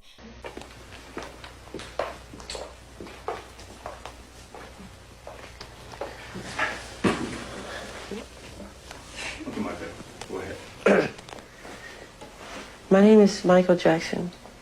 I hope my sister LaToya wins the Yamaha Music Festival Award. Thank you very much. You're welcome. Really should vote for my sister LaToya. I really want her to win this award. And then he looks, he's like, all right, are we done? And it's like, it's just like so over, and it's giving that same energy where it's just like, or Zac Efron at Dancing with the Stars. It's very much very like, that, very here, that. sit here for the 10 seconds of camera time. He came on at the end, huh, Zac Efron? Yeah, yeah. Do you think he's a big star? Zac Efron? Yeah. I think yes, but I mean, I don't know. It depends on like who you're comparing to. I like, think he's the biggest star. Oh, I think would not he's say the biggest. I think he's like the biggest, most unobtainable star. Because you never see him do like a podcast. He's like a Leonardo DiCaprio, not in the acting sense, but like you just never Elusive. see. Yeah. Like I really want him on a podcast. I'm going to do another High School Musical music video that's going to be budget. And I was like, oh, I really would love to interview like Zac Efron. Like I love Zac Efron so much. And I'm like, but he doesn't do any interviews or anything. I think he's just like unobtainable. I would agree with that, yeah. Unless you're like a 20-year-old hot girl in LA, then you definitely probably slept with every girl that was coming on the podcast for a while was like, oh, I had a Zac Efron hookup story. I was like, what the hell? Like, I was definitely like, yeah, but I love him. And I literally, like, he's my inspiration to go to the gym. Like, I told you I was doing weights. I think I'm doing 50 pounds. Oh, that's good. Is it? Yeah. Okay. I think it said 50 on the thing, so I think I'm doing 50 pounds, like, with my legs. Yeah, that's good. Like pushing out. And he's like my inspo. Like when I look at his arms in High School Musical, I was just like, oh, this is what I want to look like. Like I always show a picture of him to my trainer, and I was like, I want these arms. You know what I mean? So just would really, he loves a Kodak protein waffle. Oh, yeah, I forgot about that. And I love them too. They're really good. And I got them because of Zach. So I just have a lot of questions. But he's probably the biggest. Who do you think is like a bigger star that's like harder to get, more elusive than Zac Efron? I mean, acting wise, yeah, probably like, I mean, Zendaya's everywhere right now, but just because she is contractually obligated to do so, I would probably say like a Zendaya acting wise. I feel like she is kind of around though. But like she does like the junket press, like I see. she's doing the things that she has to do, and then she's already said like, baby, after this year you won't be seeing me. So oh, yeah. right. She's like, I'm gonna be minding my own business. Love that. Yeah, but on the reg, I would say probably like a Zendaya. I'm trying to think like younger stars too, obviously, but acting wise and singing wise, like obviously like a Taylor Swift probably, but even like a Chappell. We just said like, where the hell is Chappell Roan? Yeah, but she's kind of. I feel like she's like everywhere, but like, where is she? You know what I mean? Yeah. I could see like, I imagine Zac Efron seems like the type who'd be at the LA Pet Fair as well, though. So that'd be everything. You saw Zac Efron there, because that's what I'm saying. You just don't see him. Like you see Taylor Swift at a wedding at a Knicks game. I feel like Zac Efron, you just don't see out. Oh, good point. But I don't know. I just really love maybe it. once he has a girl, like a fiance, getting married, you'll see him more. Zac Efron? I think he's probably had lots of girls. No, I mean, serious commitment. Yeah. I don't think he'll ever get married. You know those people like George Clooney who's like 50 years old and then they get married? I think he'll be like one of those people, or just like never get married. Like a Rock Hudson. Oh, Rock Hudson was married. He was just gay. Right? Was that his whole thing? I don't even know who that is. You don't know who Rock Hudson was? I think he was No. married to Doris Day, but then the gag was like he was so hot in the 50s, and then the gag was like, oh, I'm actually gay. I think he died. He died. Period. R.I.P. Sorry, I don't know. But then it was all like, oh, Rock Hudson was gay. Or the dad from the Brady Bunch shoe, he was gay, but was married. I don't know if he was married to a woman or just married to a woman on the TV show, but anyways. Zac Efron's gay, though. I would love for him to come out here. Because, Anyways, whatever. Maybe people just want to be single too. Sometimes I gotta stop thinking just because guys aren't with a girl. I'm like, they're gay. And it's like, no, maybe he is, but maybe also he just wants to be single. Because it's like Leonardo DiCaprio. It's like, now you're all puffy and gross, and it's like, why didn't you just marry like Giselle when you could have? You know what I mean? Or who else was he with that was good? I don't know. Giselle was probably the one I could think of. Blake Lively. He was with Blake Lively. Yeah. How does she get all these guys? She's so cuckoo. You know what I mean? Like, you know, she was cuckoo quite back eccentric, then. yes, yeah. That's what I mean, eccentric. Damn. That's okay. I mean, because she's always, I feel like the overall consensus on TikTok anyways is that she was always a little irritating. Like, there was always like in interviews and in acting. Did you ever see the one where she's like, has a really horrible accent? She's like, so what are you going to do about it? Like, have you ever seen that one? No. There's one on TikTok where it's like, it's very, I don't know the movie. I can't think of the movie, but she's like acting and it's like so horrible. I think. I'll try to Okay. I was like, what was that? Was that MIKAYLA? No. It's not giving MIKAYLA. No. It opened on a guy talking about Pokemon Go or something. They asked who wanted to moderate my Boston book signing. And it has to be a local person. The only person I was like, MIKAYLA. And they're like, who? And I was like, MIKAYLA NOGUIERA. And she's like, is she an author? I was like, I know, but like she could moderate it. I don't know if she could. Maybe she couldn't, but either her or Goofy Goober. Anyways, Blake Lively acting never been good. Was my point. There was this movie that she has this horrible accent where she's like in the hospital and she's like, I think I found it. it's like it's all over TikTok. It's like all over TikTok. Let me see. What happened? You're a crime stopper. Figure it the out. Oh yeah. The Town. Have you seen it? Yeah. You're a crime stopper. Figure the out. That's pretty good. Thanks. And it's all over TikTok, and I like love it so much, but I hate it because it's so horrible. So I love it. Blake Lively is a mess.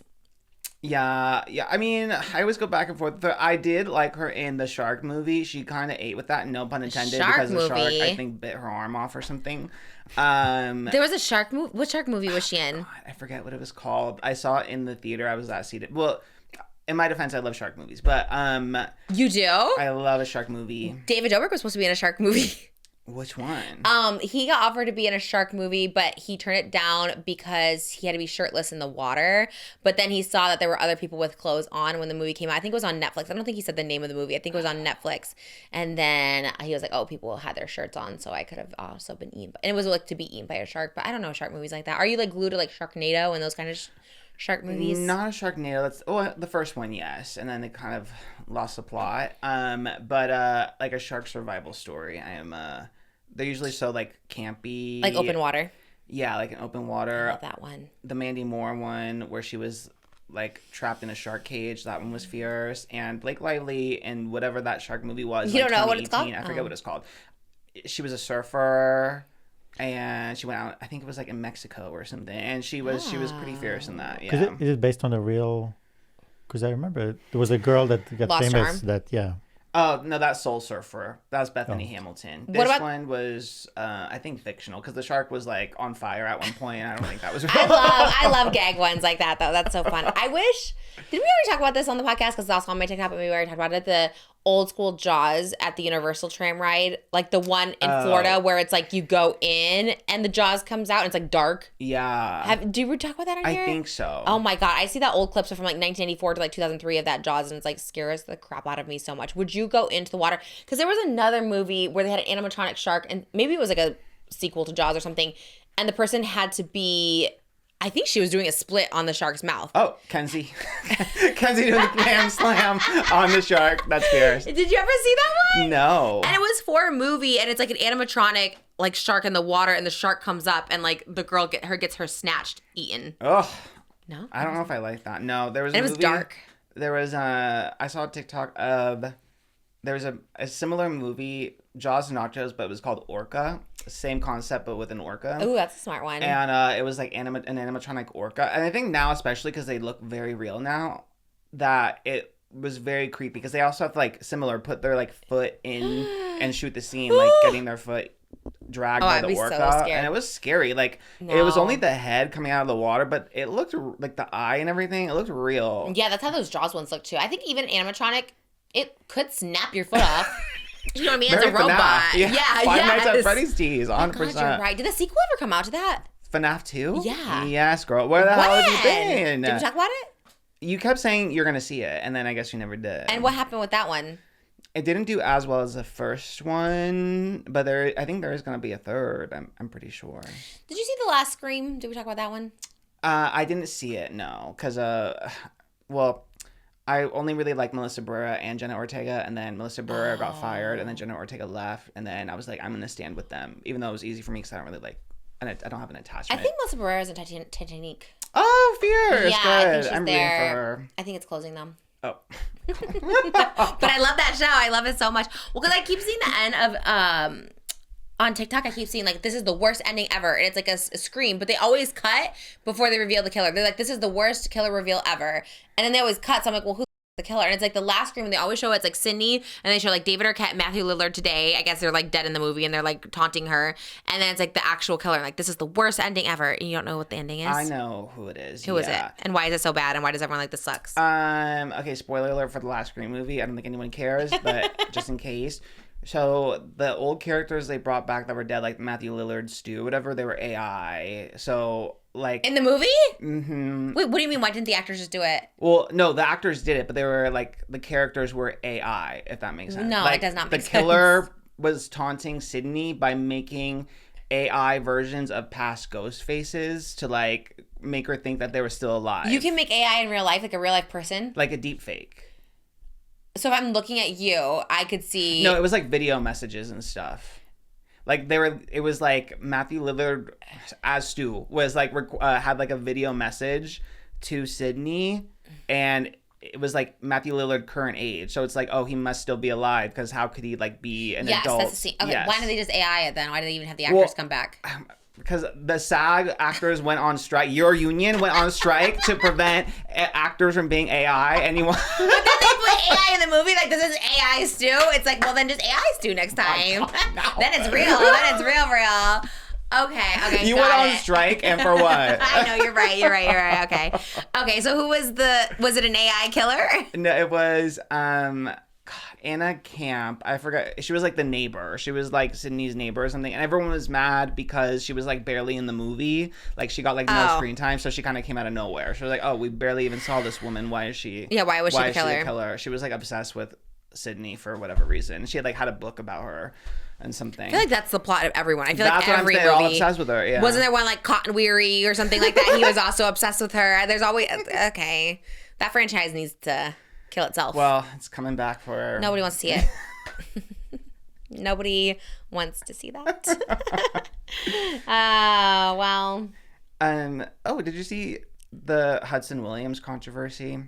Him screaming at the paparazzi. Yes. I did see this. Yes. And, after Paris Fashion Week, there was a video of him yelling at the paparazzi. Well, that were I'm going to say just off the bat, it seems that the common denominator is the paparazzi at Paris Fashion Week because they're the ones that are always yelling at everybody. Yes. So I think they're the issue. Yeah. They followed him to his hotel or something. Yeah, they were following him all around town, went to his hotel. They were filming him as he got out of his car. They're also like autograph sellers, so they get the signed photos and then resell them. So they also were trying to get him to sign some stuff. And he was fed up and he just like went off on the paparazzi, As he took should. the folder of photos and then tried to light them on fire with like his lighter. It was unsuccessful, thankfully, but Thankfully, why? I feel like I he just should think be it's, allowed to like, do it. I think he should be allowed, but it seemed like a fire hazard. Well, it's France. You don't want it to flip don't on have you because pyro. if he takes their property and destroys it, then they can sue That's him for true. destroying Good their point. property. Kind of worth it though. It's like, don't have my photos here. Although burning a photo of yourself seems like bad feng shui or something like that. Like it's kind of weird. I like it when they attack back celebrities. You know what I mean? Yeah, see, I was like, okay, work. Like, I understand why he'd be like annoyed and go off on them, but then of course, like everyone made the Chappell Roan comparisons, and it was because it's the same people that were hounding her in Paris. And then all she did was like flip it around, and, like record them, and be like, "How do you guys like it if I record you?" Like it's like you guys have been following me around, and people were so mad at her. And You're now right. with like Hudson. And this is like not Hudson's fault, obviously, but it's like everyone's like, yeah, good for him. Like he deserves to do that. Like they shouldn't be following him. Respect people's privacy, respect their space. But like when she set boundaries, she was like, wow, she hates her fans. She's so obnoxious. There was like 3 people there. Girl, you're not even that big of a deal. You have a one-hit song and you're acting like this. Damn. So it's like the narrative being so different. I'm like patriarchy. It's so interesting because literally it's the exact same people. That is so true. You always think about that too in guys in general when they like, because I remember Britney Spears used to get a lot of hate for like throwing drinks on the paparazzi and stuff like, but then you see like Quentin Tarantino like literally spitting at them and they're like, good for him. You know what I mean? Yes. Like it's a crazy. Did Justin Bieber throw like a bucket of pee at them or something one time? Oh, I don't know about Or that. he peed on them or no? Maybe that sounds like I just remember like a bucket of pee and then everyone's like, well, he's 21 and the paparazzi are following him. Like, what do you expect? That does And I was sound like, feasible. yeah. Because honestly, you should. Pee is sterile anyways. You get in my space, I'm going to pee on you for sure. Oh, her jeans come out today. Her Gap jeans, Hailey Bieber. Oh, yes. Hailey I need to Bieber get it. has a Gap collab. I know. It's on the 16th. It's setting my alarm. Okay. I see he's throwing a lot of stuff at them. Type peeing? He did pee in a restaurant mop bucket. I don't know if he Oh, maybe threw that it. was that one. He has been caught peeing by paparazzi a lot. Well, I guess they're always following you. What are they going to expect, you know? Do you ever just pee on the side of things? Like the side of the road? No. You never pulled over and peed? No. Not in a long time. Like, well, trauma, I guess. When I was a kid, I was too like locked in swimming that I didn't want to go back in to pee, so I peed like in our backyard, like in the bushes. And then I got a tick on me. I know. Yeah, luckily no Lyme disease, but Ooh. I remember like having to go over to the hospital and stuff. So ever since then I was like, What did they do? Have to remove it? yeah. Oh my God, that is actually so scary. Wait, why didn't you want to go inside? Because I was so locked in. I was like, I don't want to go inside. And then I guess the normal thing would be like pee in the pool. But even as a kid, that was not my tea. That's good, yeah. Yeah. So instead I was like, oh, just pee in the bushes. And yeah, I got a tick. Pee in the pool is kind of crazy because it's like our kids are pretty instinctual to not pee in the pool. Like even the ones that are in like swimming diapers, they get out of the pool to pee in their diaper. Like they don't stay in the pool. So I feel like it's kind of instinctual to not pee in the pool. So I'm always like confused when even like adults pee in the pool. It's like, well, you want to get out. Yeah, it's not my tea. But the Hailey Bieber Gap collection, though, I did think of you when I saw it. I was like, oh, she's definitely going to be influenced. I'm so excited. But it probably only goes up to like, well, I am a size 14 now. Because usually they only go up to like a standard size.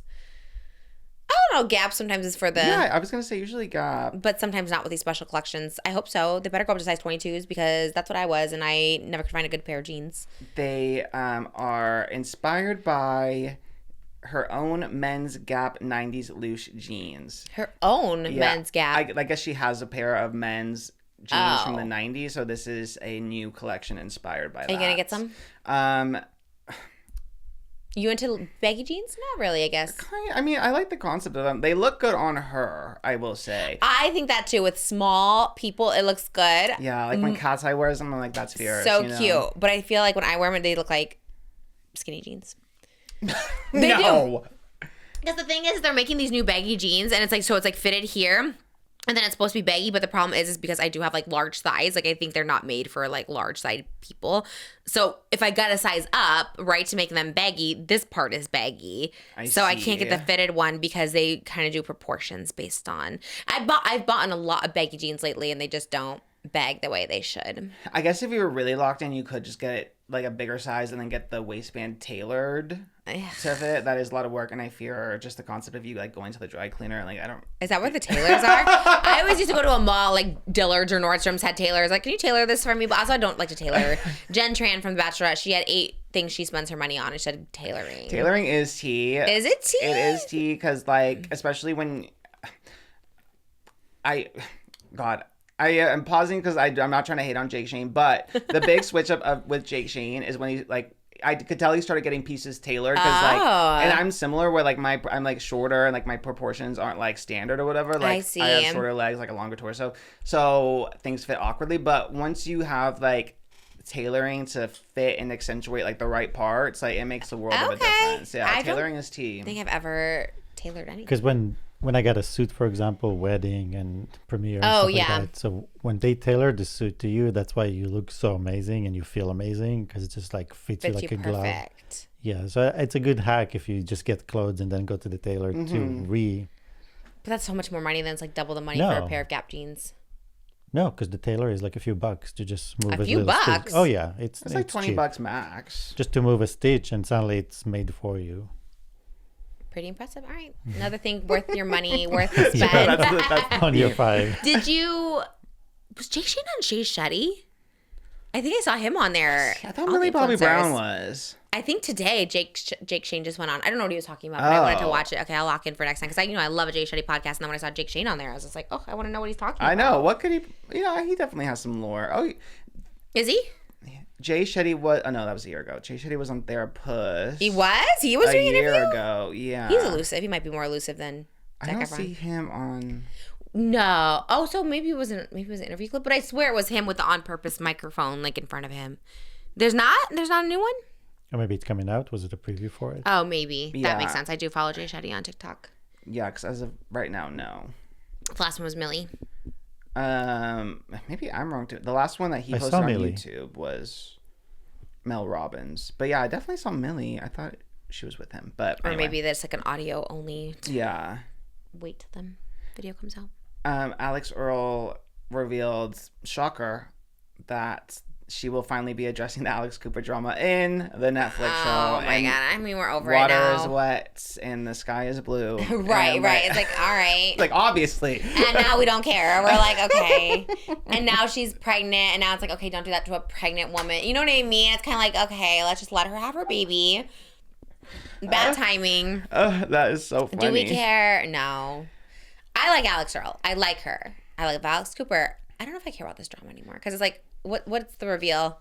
She said that it's something I'm going to talk about on the show. That was one of the things in the beginning they wanted me to talk about and I wasn't comfortable sharing. Then everything unfolded the way it did while we were filming. There was a serious struggle behind the scenes of emotions and my family showed up for me. Those moments that sometimes seem so fun for people online but are hard behind the scenes. I am happy that we were able to capture all of that. Where'd she say that? On the Time? Was it the Time? Yeah, she was one of the Time creators of She was the year. like the Time creator, Yeah. right? She was on the cover. Yeah. What do those mean? There's so many of those now, like Forbes under 40 and Time Creator of the Year and Influence. Like, what do those all mean? It's just accolades. Like, it's the same thing as you being the unwell. What were you? I was the Unwell Lifetime Achievement Award, the only recipient though. So I will love that forever. I'm not a hater on it. I think I made a list one time. I can't remember. I think I made one of those. I'm not a hater on it. I guess it's just like, do you think, how do they vote? How do they pick the winners? How do they pick the top? It's pretty much just the editor, like the editorial staff of whatever magazine. Like they come together and they each kind of like say who they want, and then they curate the list basically. So like if I was there, like if I worked on Time, mine Creator of the Year for my Time. creator of the year for Time, if Like, but like real, like be real. Like, who is the Time Creator of the Year? well, if I had to do the or like Oscars. The first, and then you can do Oscars. Because it's like, yeah. Like, who's the creator? Is it Alex Earle? I don't know. They said she made like $100 million in sales on her first day or something. I was like, well, geez. What? That's what it said. It said she, like, her real actives, like, sold out. God, I would want to stray away from the like girls that we see all the damn time. Yeah. Like no shit. Like I would want to do someone a little more nuanced, I guess. I'd pick Tariemi. Okay. Okay. And what was the I reasoning? think she is everywhere, but she doesn't get the same mainstream attention as like an Alex Yeah. Earle. I think she's like as influential as an Alex Earle. And as like mainstream, as far as like, as soon as the Love Island boys come out the villa, they're hanging out with Tariemi. You know, she is like the one everyone hangs out with. That makes sense. She's cool with everybody. She's like very much like a clean slate. And yeah, she is kind of like the edgier Alex Earle to me. Whereas like, Okay, that makes sense. yeah, but we see Alex Earle, we see Jake Shane, like we see them everywhere. I Whereas, guess like, they are the ones, yeah. yeah, as far as like mainstream, like Tariemi goes to a lot of like red carpets and stuff, and like they don't make a big deal out of her. I know because I'm like, can you interview Tariemi and ask her about her outfit? I'm always like, give me a Tariemi moment. So, Yeah. yeah. I put MIKAYLA on there as the Time Creator of Honestly, the Year. fair. That is fair. I feel like she gets so many views, so many people care, so many people do. I feel like her, whatever the equivalent of her real actives was, did really well. Like that one also like sold out. Whatever her, yes. What is hers? They all, POV beauty, get it right. Put some respect on POV. when is her Creator Summit? We need to go. It's happening soon, I is think. soon. I need to go with that. But I feel like she's more. But maybe that's why I was wondering. I guess that's why I was asking. Is like I wonder if it's like publicists more getting these opportunities. Like, oh, we can get you in Time Creator of the Year if you care about that. You know what I mean? Maybe it is probably like a lot of connections and stuff too. I think because it is like editorial stuff. I just know because I have like friends who were like with other one, like with the sexiest men or whatever. Like they're some of them are always like, oh, I'm so excited I got this person in the list or whatever. Like you kind of have your own personal person. So like me for Time would be like, let's get Jen X Pen on that damn Time 100. Okay. I mean, fair. I don't know. Maybe she She's my creator of the year. I mean, it is crazy. Maybe they're even shocked. Sometimes I'm shocked too. Like when I was when I did the CAA article. What was it? What was it? The New York Times? Was that the one? New York Times? I can't remember. But it was like literally me and Darman, and I was like, oh, love this. Love that I'm like, you know what I mean? Like it is. But it came out of nowhere. It's not like I had a publicist being like, put Trisha on there, you know what I mean? I mean, there's a CAA publicist, but there's a lot of people with CAA, and I was just like, oh, and it's just like so like shocking sometimes. So that's why I wondered if they were truly surprised or if it was like someone, because I've also had publicists, not that I've hired, but like when I went to go like meet with publicists, be like, oh, I can get you into this magazine if you hire us, and it's there like, is well, that too, and it's easy to tell when like all of a sudden, someone just keeps getting like written out, like an influencer keeps getting like all these like random articles, and it's about like nothing, like it's about like their favorite sunscreen, you know what I mean? It's like, and it's like a whole like article, or like how so and so is handling TikTok fame. It's like so generic, and it's like, okay, you just trying to get some press. Yeah, you definitely signed to a publicist, but yeah. Yeah, I really don't have a publicist, but I do sometimes Google myself just to see what news articles pops up, and like there'll be latest little ones like what Trisha eats to lose 26 pounds. And it's like, obviously the Row one was through Row for like people, but like the other articles, it's like AOL online or something will be like, this is what Trisha's doing to lose weight. I was like, how do they even write these articles? Like, why do they even come up with those? Because it is like a nothing burger. I'm like, why are they writing this? Because I think it's a lot of, for us at ET, it's like it's people we follow or things that we find interesting, and then we do it once, and then it gets like good click through, and then you just like keep up with the beat, if that makes sense. So like, I see. Oh, maybe because I share it, and they're like, oh, she'll share it if we post an article on her. Yeah. I do love it. I didn't share those, but I was like, oh, I kind of love when there's like a random publication. Post something. Yeah, and I think because the publication is a business, and they always try to think about what will cause people to click on this. What would be an interesting article? What would be a good hot topic? It's the same thing. I talked to YouTube yesterday, and they were very excited that I posted. I was like one of the only creators that posted my jacket in feed. I didn't know they looked at stuff like that. Like you did a feed post, and we were all so excited here at YouTube. And I was like, ooh, I love that. Okay, well, I posted more. They're like, there's more coming. I'm like, I love a YouTube gift. They're like, they gauge the happiness or the success of like their gifts of YouTube based on how if people posted or not. And like you were like so number funny. One. You were like, Trisha posted the in feed and the story and the podcast and the TikTok. Like I'm a real big fan because I never talked to someone at YouTube, and now that I can talk to someone at YouTube, I'm like, they're like, what can we help you with? And I was like, oh my God, so many things. I was like, let's start with Blonde Sundell 4 MJ. Is it shadow banned? Like, it feels like a whole new world, and it's great. And I do love YouTube merch, as do we all here. You love YouTube I know, yeah. See, whoever gave it away at Goodwill, get them off the list. We go to thrift stores and look for them. Yeah. That is crazy that they would give up a YouTube merch for there. I know. Such an honor. And it was good quality too, so shout out. It was great. I was so jealous when you're like, oh yeah, YouTube sent me a package. I'm like, oh, I want a package too. There is going to be a new AI dating app that is created by the Hinge founder. And it kind of gives like Black Mirror tease because Hinge founder Justin McLeod, he built an app and he bet $18 million that it works. And basically you give all your information to this new app. I think it's called Overtone. And then the algorithm will decide like who you end up with. And it like does all the work for you. And it won't let you talk to anyone who it doesn't deem that you are a match with. And then it forces you to go on the date. Honestly, that seems like the next I think step. I should just go on the date for you. Actually, you could just do the date for me too. Like, why are we even meeting in person anymore? Like, why any of that? Like, what we pretty once we have a sex robot, we don't need to even meet in person, right? We can all just be online talking to each other through AI. Do you enjoy talking to AI? Do I enjoy talking? Yeah. No. Because sometimes, remember, you had told me, and then I talked to an AI yesterday. You said there was like an automatic email or something that someone's emailing. Somebody was emailing me and I was replying, and I suddenly noticed the reply doesn't match what I wrote to them. Yeah. And I was like, so I stopped communication. I was like, okay, I'm going to stop communicating with you because I don't think you're a real person. And what did they say? And the same thing, kind of a generic reply. That's what I'm saying. Trying to reassure me that it is a real person. I was calling this number and I thought I was talking to a person, and it was AI, and it was just like, And it was calls many, yeah. Yeah, it was like, oh, but you didn't sound like AI. It sounded like a person. And then I was like, okay, because it wasn't like, oh, well, like, it was just like, okay, let me like look this up. How's your day? It was kind of casual.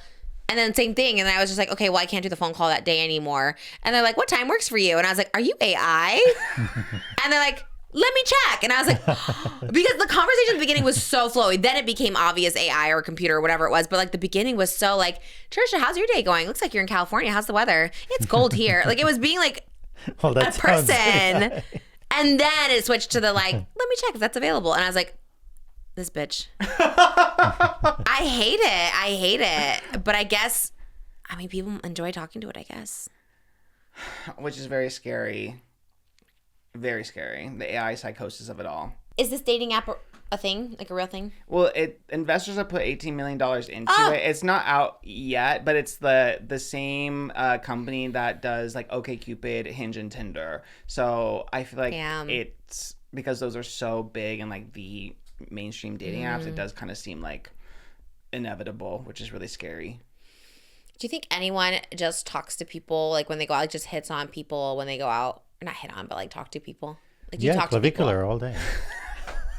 No more. You were the one who told me people were annoyed about talking clavicular, and you brought him up this time. But I was like, they don't want to talk about clavicular anymore. Moses, I love clavicular. Does I'm not bringing him up as a topic. I'm just saying. I don't know. If you think about people going out and talking to people. But even he doesn't. Isn't he like an awkward person? I guess he's streaming, but. And probably neurodivergent, I would assume. So, for sure. Yeah. I mean. But it is interesting, yeah. Do people even socialize anymore? I guess we're the wrong crowd to talk about, like, are people socializing? Yeah, I know. Since like, we're, like, so antisocial. Can I tell you, I'm a little bit of a socializer at the gym now. Really? Yeah, people love to just come up and talk to me at the gym. And I'm like, because I have to wait. So I do my Pilates. So, well, now that I do the strength training, I'm kind of out amongst the people too. And sometimes if I'm just taking a break or if like my trainer walks away, like people just come up and start chatting. And I'm like, honestly, I'm kind of in a good mood at the gym. So I was like, and then just like, oh, they're like, when did you start lifting? I'll be like, 2 days ago. And they're like, oh, I just noticed like your traps look really good. And I was like, what's a trap? Like, what do you mean? And people just like randomly start talking to me. Well, I think they're hitting on you.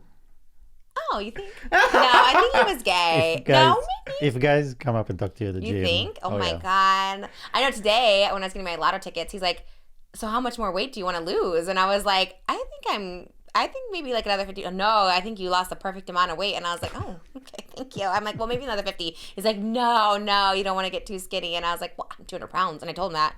He's like, no way. He was shook. Well, she told him, well, it's not for you, so. It's for me. It's for my health, right? Because what does it mean too skinny for him? Like. Well, I guess he was trying to mean it as a compliment. Like, oh, you look perfect now. Anyways, it's kind of nice. Body yaddy, going everywhere. It is nice. People have been commenting on my body a lot more lately. Honestly, I like it. I think I'm in the 1% that likes being commented on my body. I know you're not supposed to, but I kind of like it. If someone's like, you're looking so skinny, I'm like, thank you. Right? Well, I think, first of all, you do have, like, your body is something you can't really ignore. My body in general or everyone's body? No, because it's like, it's so, because I think you feel more confident and you're wearing clothes that are showing more, so people they see what I see every day. But so like, wow. Yeah, it is a wow. Oh wow, most of that. If I saw you walking in the grocery store after the gym, I would be like, wow. Oh, do you look at people at the grocery store? You. Good answer. Actually, this morning too, when I was taking a shower, I was like, wow, you look so skinny. I was like, oh my gosh, thank you. No, mainly I was commenting because the pregnancy. Yeah. When it lifts your whole rib cage, it just lifts it up. Everything is just like up. Yeah, this part was always puffy. And that part really came down. Yeah, and that was interesting. I think it's the Pilates because she always says, you went one time with me. She's like, zip your abs up. And then push them back down. So like push your belly button into the back and then zip your abs up. So she always has your pants zip up. And I think it's like helping me with my core. And everything I do, everything I lift now, I do it with my core. And I feel so, like everything's so easy. Like the kids, I do it with my core. I really love it. Another thing you should spend your money, well, I think that's worth spending your money on is Pilates. I love it. I wish I was going today actually, but I just think nowadays it's like dating is not worth it anyways. I'd rather date a robot. If I was single. If I didn't have Moses, oh my gosh, could you imagine actually if I didn't have you, I 100% would get a robot. You would, and that's scary. Yeah, they would do everything. They would do Moses is like a robot. He does like 5,000 things in one. You know what I mean? I'd have to date a robot. There's a horror movie for you called Companion, which is that. So. With Megan Fox? No. Oh, I do remember that one. But no, this one is Jack Quaid. Oh. And God, I think her name is Sophie Thatcher. What happens? Lucas Gage is in that. He's in everything though. He's in every show. He gets this like robot companion, sex doll, partner, girlfriend, and that's the whole. Did it turn out good? What do you think? What could go wrong? I guess like it just starts attacking you, or what? God, I forget what even happens, but there's death. Yes, let's say that. Yeah. Yeah, but it's kind of worth it if you can have this robot do everything for you. It's kind of nice, actually. I don't know. Well, it's a lot of different robots, you know. It's like, there's a girl on TikTok that kind of goes viral, but it's mostly people hating on it or something. But she has like a robot machine that cooks her food. Robot machine. You see, it's like a big machine, but it cooks your food. And I saw her preparing, like, you have to put all the portions and all the things in the different compartments. I was like, this is more complicated than actually cooking the food. Oh, I see. You know what I mean? Because you have like a whole manual. You like have to learn this a new little thing. thing, you have to put the exact amount of milk. This little thing. I'm like, this is more complicated to operate the machine than actually cooking the dish. That's true. I guess robots are just. What about those robots that are on AGT? The ones that dance. What kind of robots are those? Those are cool. They look like Tesla robots, but they're not. But they look like a Tesla robot. Well, there's so many different. But what are companies. those? Remember that guy that had like 10 robots dancing with him? Yeah, no, they're just like humanoid. But can anyone buy those robots? Yeah, you can buy those robots. And what do they do? I think because at the beginning it's a novelty now. It's something that David Dobrik will get, or you know, it's not something that you really, or Kim Kardashian had one. But they could do little tasks, but it's just not. I'm gonna try one. Can you do that? That's not AI, right? You can have a robot that's ethical, morally acceptable. I want a robot. I guess. I mean, I do see TikToks of like the robots dancing. There was one that karate chopped a little kid though that was dancing. On purpose, or the kid get in the way? No, by mistake. Yeah, by mistake. Oh, okay. So it was his fault. Well, no, they were in the audience. There. I mean, because if the robot just for some reason loses understanding of where it is, it could hit somebody that he thinks it is not there. You know. Oh, that's so funny. Oh my gosh. Okay, let's get one for the next episode. You want to interview it? Or just, you know, he can hand stuff to people, you know, like you can hand stuff from you to me, set the cameras, like that kind of thing. This is the worst environment for robots. Why? With the cables and the tripods. I don't think they it's a challenge. are trained for that. That's fun. That's kind of fun. I like the idea. I'm surprised you don't like it because you love drones and stuff. Flying a camera up in the sky is very different than... People say that's problematic though too, right? Drones, because you can just like fly cameras into people's properties and stuff. Oh, I mean, you can use anything in the wrong way. Yeah, not a robot. Camera. How are you gonna use a robot in the wrong way? Really, you don't think there's a way to use a robot? What are they gonna do? Murder? No. Like, what do you mean? You're gonna give a gun to a robot? Someone would. They don't have hands. They can't. How are they handing you stuff? Huh? If a robot can hand you stuff. Hands. They have hands. Yes. How do you think it's giving you things? You just said you wanted to use a robot to hand you things. How are they handing you things with no hands? Well, I thought like maybe they had a tray or something. How are they holding the tray, baby? Well, with their little arms. Magnets. They just have magnets. I like the idea of a robot, I think. We'll see what the comments say. Oh, no. I'm not reading the comments. Don't come for me. I don't know. I have no idea what I'm talking about. I like to always end things with I have no idea what I'm talking about because I have no idea. But in our life, there's many robots that just don't look like humanoids. Yeah. I mean, like a Tesla that drives itself, that's a robot. It's a self-driving car. The Waymos. There's many, like all of the factories today, it's all robots. But the humanoid robots are kind of funny. Yeah, that's what I think too. All right, okay, one. Those robot puppies or something, that'd be kind of cute. I love a little robot. Maybe start with that. Like people, they tell them, start with a little dog. We have then a dog build your robot. way up to it. Okay, I'm down.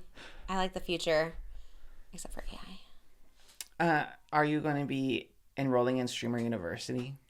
Oh my God, I was going to bring that up earlier. Were you really? Isn't Lizzo going to be in it? Lizzo is one of the professors at Streamer University. Oh, yes. okay, that makes sense. I thought she was going to just attend. I'm Yeah. like, love that. I would attend. What is it? Because I keep hearing about it. Hi, Sinat. Yeah, it's his university that he really had, like, people are really going to this campus. And I think it's in Ohio. Ohio. So it's an actual university. It's actual campus that he's setting up, yeah. And you have to go. I think you technically have to be there for almost a week, but the courses are 3-day long courses. May 22nd through May 25th is when it happened last time, and this one I think is starting this week. And it'll be another like 3-day thing, but yeah, you have to like be there together for like about a week, about 5 days. Is that the one that VARDAN was throwing the fit that he didn't get accepted into? Yeah. So He sent me that video. yeah. And all the comments were like, aren't you friends with like David Dobrik? Like, just go be in his videos or something. Like, because what is the point of Streamer University? Basically, you go and so many creators are applying to it. Like, I would say probably over 1,000.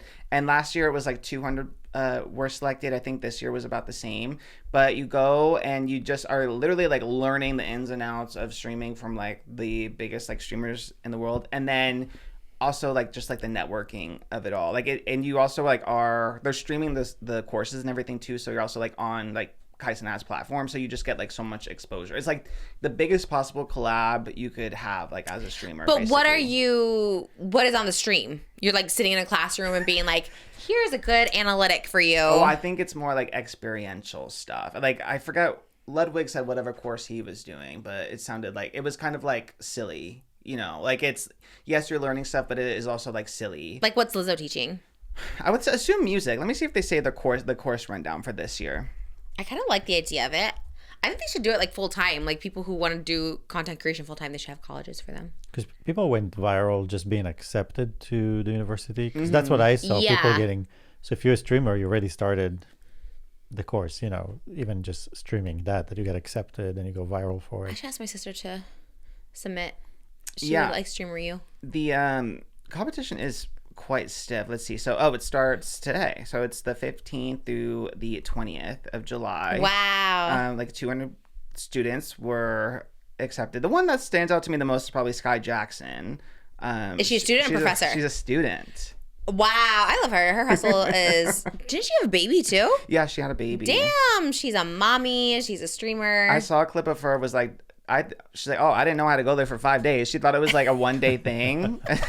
And like literally on stream, they're telling her like, girl, you're there for 5 days. She's like, what? Well, I guess you could leave if you wanted to after 1 day, right? Like you don't have to stay the whole 5 days. The professors are Adapt Sina, Kaya Sinat, the Sushi Dragon, Pootie, Agent, Duke, Ludwig, and Lizzo. So Lizzo's a professor. It doesn't Okay. say what subject though. I love that. And then there's campus police, there's janitors, there's a librarian, there's a guidance counselor, and there are club directors. Is Kai going to be there? I would assume so, yeah. He's like the dean or Yeah. something. I mean, I kind of like it. It's kind of smart. It does seem cool, yeah. Does it cost money? No. Oh, Okay. wow. Love that even more. Yeah. That's I why was you have to thinking, like apply and get in and stuff. Oh. But yeah, the clip I saw was Vardan, formerly of the Vlog Squad? The little boy from the Vlog yeah. Squad. No, when you sent it to me, I was like, who's this? And then I was like, oh my gosh, he like grew up. Yeah, it is With some crazy anger to see issues, him though. so grown up. It was nuts. But Yeah. he went viral. There was a TikTok clip from his stream where they were announcing who was accepted, which streamers were accepted into Streamer University. And he thought that his name was about to be announced, and it was not. Wait, why And did he think that? He's like, oh, this is the sound that I used in my audition tape. Like, this is my audition tape coming up. Oh. And it was not him. And then he had like a crash out that went viral because he was just like destroying his room. 'Cause Yeah. He was like so excited. He's like, this is all I had. This is my one shot. But which is like, what do you mean? You're in David's vlogs all the Yeah. time. Like, weird. Yeah. And Susie, I thought it was a bit, but then Susie was like really trying to calm Yeah. him down and like stop him from destroying his room. Yeah, she's like, you don't need this, like, or something like that. Like, which is Yeah. like, but why was he so angry? I was like, It was a little scary, especially Scary. the last time I saw him was when he was like the little kid getting joked about like his shadow was, what was it? He was David pranked him something with his shadow, like his shadow wasn't real or something. That's the last oh time my I feel like I God, saw no, him. when he was little. Last time I saw him, I think they were like, let's see who can eat more food. You were Vardan. And I was just like, he's 12. Like, you're going to make him like eat this Domino's pizza in like 10 minutes. Like, it was after we went to Olive Garden. I remember being like, this is so weird. Like, he's a kid and you're like trying to make him like do this eating contest. It was like to see who could eat more food in a short amount of time. Oh, crazy. And I think he threw up. I think it made the vlog, which is like so crazy. Like, it's so crazy to think about. And then I'm like, and not to be that person, but then you like see him like grow up and you're just like, well, you know what I mean? Like this is the like kind of result of it, because he was kind of like a sweet little kid. And then obviously all the like between what you just said and what I said, it's just like, I don't know what else he was doing in those vlogs. It's like, it seemed a little bit like traumatizing without him maybe knowing, because he's obviously has some anger issues about not being accepted into streamer university. And it's like, where are we? Where are we in this world? Where have we lost the plot? Yeah, he still has like love for David though. He was like, kind of gives me JoJo Siwa vibes actually, because he was like, no, like David's giving me so many opportunities, like I owe everything to David. Well, because he was a child too, just like JoJo was 6, and it's like, I owe everything to Abby. It's like, that's the whole point of like, exactly. Yeah. It's very like, yeah, when you're a kid, you think you owe so much to the older adult that you think was helping you, but in reality kind of exploiting you. Because if streamer university is all you had, it's like, why isn't David helping him out? You know what I mean? He did all that stuff for free. It's like David should be giving him streamer university. I don't know, something about it. It's like weird. It makes me sad. Child stars of vlogs, I guess. Yeah. Grown up. Very that actually, huh? Because it's like, if that's all you have, it's like David doesn't set up anyone for success later on. Like once the vlogs are over and he can't use you anymore, then it's like, this is the crash out. Like, this is all I had. Yeah, because yes, like you do kind of like a platform and it can like do things for you. So it is like a gift in that sense. But yeah, like if you're not like set up for it. You know? If you're a child, you don't really know how to do it. I don't think they were getting compensated. But Susie was always cool. I always like Susie. She always seems like level-headed and cool. And I think she sells like strawberries and stuff. Like, yeah, I think she does like chocolate strawberries. She's like always on TikTok live selling them in like Van Nuys. And I'm like, kind of love that. I mean, I'm sure she's doing other things. I think she got engaged. I always liked her. I thought she was really sweet. Yeah, she seems sweet. Yeah. They all have like James Franco in the vlogs. And that's like their big thing. Like, who's Vardan's brother? Ugh, I forgot. Jonah was what they call him. But what's his name? I don't know. His real name? I forgot his name. He's making a movie starring James Franco, and they think it's like the biggest flex. And I'm like, I don't know if that's the flex I think it is. Nick Antonian, that's right. And they're like, it's James Franco. We got James Franco in the vlog. And I was like, have we seen James Franco lately on social media? He is also crashing out and like, are you okay? Yeah. And even Seth Rogen, didn't he just say something about why he doesn't work with James Franco anymore? He did. Seth Rogen's been everywhere. He was being, careful, because he said he doesn't want to. There's more people involved that could get hurt, but he said, I will not talk to him. I don't talk to him. I will think never that's work a with statement him. in itself. Yeah, he was just saying because like, they were like tight. Yeah. Yeah, so I think that statement was pretty bold. Yeah. To be like, oh, well, because they were close. And friends, especially guy groups, like they're always like have each other's backs forever, so it's like to really draw that line. James Franco, probably always canceled, but now with David and the Vlog Squad, I think that's the end. Yeah, I think the fact that he had to settle for having like inappropriate relationships with his students, this says a lot. Because even like Timothée Chalamet, like he'll still talk to like Shia LaBeouf. So the fact that like Seth Rogen won't talk to James Wait, how Franco, do they know each other? That is an excellent question. But like all of a sudden, I think Shia started posting like emails between him and Timothy, and everyone was looking at Timothy a little sideways. Like, oh no, why was Shia posting the emails? I think to show that they were cool. I think I would stop being friends with someone if they did that. It's very Blake Lively, Taylor Swift. Like, what are you doing? I think now I'm gonna stop being your friend because that's weird. I don't like it.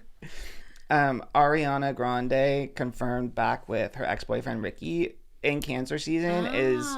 Wait, why do you say in cancer season? She's a cancer. In cancer, I think it's like the most cancer thing for her to do is to get out of like a long-term relationship and then immediately have a situation like go back and start talking to your ex-boyfriend of like 10 years ago and then tell TMZ, no, we're just friends, and then like a week later confirm that. That's crazy. Oh my gosh. Poor Ethan Slater. I love Ethan Slater. I feel sad. I love Ariana Grande too. Well, she is a woman that likes the variety of life. And I can't fault her for it, honestly. It's like we get to see this with Zac Efron and Leonardo DiCaprio. Why not with Ariana? True. Yeah, she also changed the lyrics to Thank You Next again. She said, wrote some songs about Ricky. We always find our way back. Oh, so and confirmed. She's confirming it to the whole world, which is, again, the most cancer thing. Like, yes, everyone needs to know that I'm back with him, It's and what's he so doing funny now? to He me. was a dancer? He was her backup dancer, yeah. And now he does what? I think he's still a dancer. Oh, she should put on the tour. Yeah, I might as well employ him while you're at it. Okay. Again, yeah. I mean, I know. I would love a period of singleness for her, but that's not really her brand. So I wish I was that girl that could go, like, that had a guy after guy, but, like, it's hard to find. How did she find so many? I guess she's Ariana Grande. Yeah, and I guess each time she is with them for a long period of time as well. Yeah. Like, she's very, like, long-term relationship focused, which no shame in that. It's just so funny, like, going back to your ex. Like, it just is so... It's such a cancer thing to do. So, like, it's... Part of me wants to be, like, judgy, but also, like, I'd probably do the same, to be honest. Like, when I was dumped back in the day, I would be like, okay, well, now I need to get back on as many horses as possible, you know? So, Like, you would go back with an ex? I would like, anyone who was in the roster who was off, like, once I, had one boyfriend, I would, like, go back to the roster and try to pick things back up. Granted, I'm not Ariana Grande, so did I get much traction? No. Same, but yeah. I was spiraling and trying to get what I could get, My best piece of advice for everyone, not just Ariana, I would say never go back to an ex? Question mark? Because, like, the past is in the past, as Elsa says. You know what I mean? Like, there's a reason that season is over for you. Now, I guess there's some exceptions. Like, I do love Carly Bible and her new man, or her old new man. New old man. Yeah, the one that's Brett Cap. I do love them. But even with friendships, I'm very much like, I miss that. But then you're like, but I was kind of miserable in that time of life, and maybe that person had an evil eye on me, and maybe that wasn't, like, the right, really, like, I don't know. Sometimes it's better to just not go in the past, especially when you're happy. I feel like I'm so happy now. It's like, sometimes I think about, not even just friendships, but, like, people I used to work with, and I'm like, oh, I miss them. But then it's like, maybe they wanted not the best for me. So sometimes it's better to keep it in the past, I think, in general, unless you're Ariana or Carly. But other than that, keep it in the past. Do you think Ethan Slater will go back with his ex? There was a rumor that he is trying or did. It wasn't, like, from a reputable source, whatever. I think it was, like, Daily Mail or something. But it was kind of funny. Like, it does. I'm like, oh, my God, what was it all for, really? But Yeah. you know what? Fierce is fierce. Ricky is really hot, so that's cool. Think hotter than Ethan? No comments. I am very opposite. I do think Ethan all the way as far as looks. Maybe not his decision making, but the looks for sure. Well, I'm happy for the couple. I love that Ariana's still crushing it on tour. Everyone's loving it. New album soon. She does? She just came out with one, didn't she? She came out with a single, but the album is coming soon. Oh. Yeah. That girl, she is always full of surprises, I'll say that. She's always going to be up to something. Which is why we all are glued Are to seated, her. yeah. Seated. Yeah, because otherwise it gets boring to have just the same predictable, people out there. We love a little switch up. Yeah, and I guess she did stay friends with him for the whole time, too. They broke up, like, 2018, so they were together, like, about 2-3 years. Not a long time. Yeah. Stayed friends, and then somehow they always find their way back, just like she said. Who's that guy that you were like, oh my God, they got divorced after, like, 20 years? Who's that old guy? The one that was fat. Oh, yeah. What? He's The one that was fat? Yes, he wasn't that big. First of all, he was fat. And second of all, these men who are so mid, like levels 1s or 2, they, like, lose weight, right? Like the jelly rolls of it all. And then all of a sudden they're divorcing their wives. And it's just like, you're not hot. I think they think they're so hot after being on Ozempic or something. And it's just like, you're not hot. Like, I don't know why they think that. They get, like, a big head. It's, like, so weird. It's like his wife has, like, cancer. She's, like, 50 years old. Now, obviously, we don't know who did what, but he announced it. I don't know. I don't really know these people that well. I just know remember they said washcloths were for poor people, and I was like, what the f is wrong with you? But he announced it before her, and everyone was saying, like, she should have been the one to announce it first, because it's like an ick. Also, aren't they, like, 50? He's 50. Well, she's 50. Isn't he, like, 52? 50 as well? Yeah, I assume they're kind of the same age. Ugh. I hate it. So here's a word to all the men out there that are in their mid-50s, 40s. Just because you take Ozempic doesn't mean you're hot. In fact, you're not. And you're not funny either. And if you start dating a 20-year-old, then you're weird. And if you leave your wife when she's sick, you're even weirder. So you suck. That's all I want to say. Because it actually annoyed me, because I did start seeing clips after you told me. Like, he was not in my sphere, but then I started seeing clips of him just being, like, awful to her throughout the years. And I get it, they're both comedians and they make jokes, but it would literally be like, oh, we took a shower together, and he's like, reluctantly, and like he was just being like an asshole. And I was just like, if you ever said that to me, if I was like, we were in the shower this morning, or like, oh, Moses saw me naked this morning, I'd be like, ugh, didn't want to see that. I'd be like, what the f is wrong with you? Even if you were like joking and being cute, but also there's a truth in every joke. And I was just like, I don't know. I just hate men in general. She Well, seems. he's Huh? a specific kind, the comedians of it all. I think in general we should run that back. Comedians are kind of the worst. That's where I was gonna maybe go with that. Stand-up comedians just think they're just all so hot and that they're just so like God's gift, and they're always so ugly. They're all toads. Even Matt Rife, before he got the alleged jaw implant and the teeth. Well, he did get the teeth fixed. He's Like- the original look Mike. Yeah, but like fake, you know what I mean? It's like, okay, well, if we have kids with you, like you're not gonna look like that. You know, my kids aren't gonna look like that. So it's just like they're all. I had a whole comedian phase too, and they're just all. I saw one stand-up comedian that was awful to me. He was like A-list when I was like 18, but I see him now, and it's just like sad. And it's honestly, but it's like karma, you know, because he was so mean, so awful. Called me chubby when I was like not. Was horrible to me, and now you see them, and they're just like so desperate. And I hate comedians. And he's still single too, that guy, so he needs Ozempic. This comedian that I won't name. He gained some weight. You can bleep it. But he was like so awful to me. He would like stand me up, make fun of me, call me fat, like all that stuff like that, but like also have sex with me. And I was just like, you're the worst. And now he's like one of these comedians. He's just like pandering to people and still not cute. And like you're like, oh, creepy. Anyways. Yeah, he did get big as a house. Interesting. Very karmic. That's what I'm saying. Yeah. It's like you really came for me when I was like tiny and be like, you really should lose weight. Like your face is disgusting. Like all this stuff like that. And it's just like, look at you. Then and now, actually. I just hate it. I hate people like that so much. But it's always good. I guess it's like high school. The high school effect, right? Is like if you had a bully in high school and then you see them get all like fat and miserable, you're like kind of happy from a distance. That's how I feel with every stand-up comedian that's ever been in my life. Remember that other one? I won't say his name either. Also DM'd me to be on his lame ass podcast. The one that like was awful and also called me fat. And I was just like, and he DM'd me the other day. He's like, like whatever.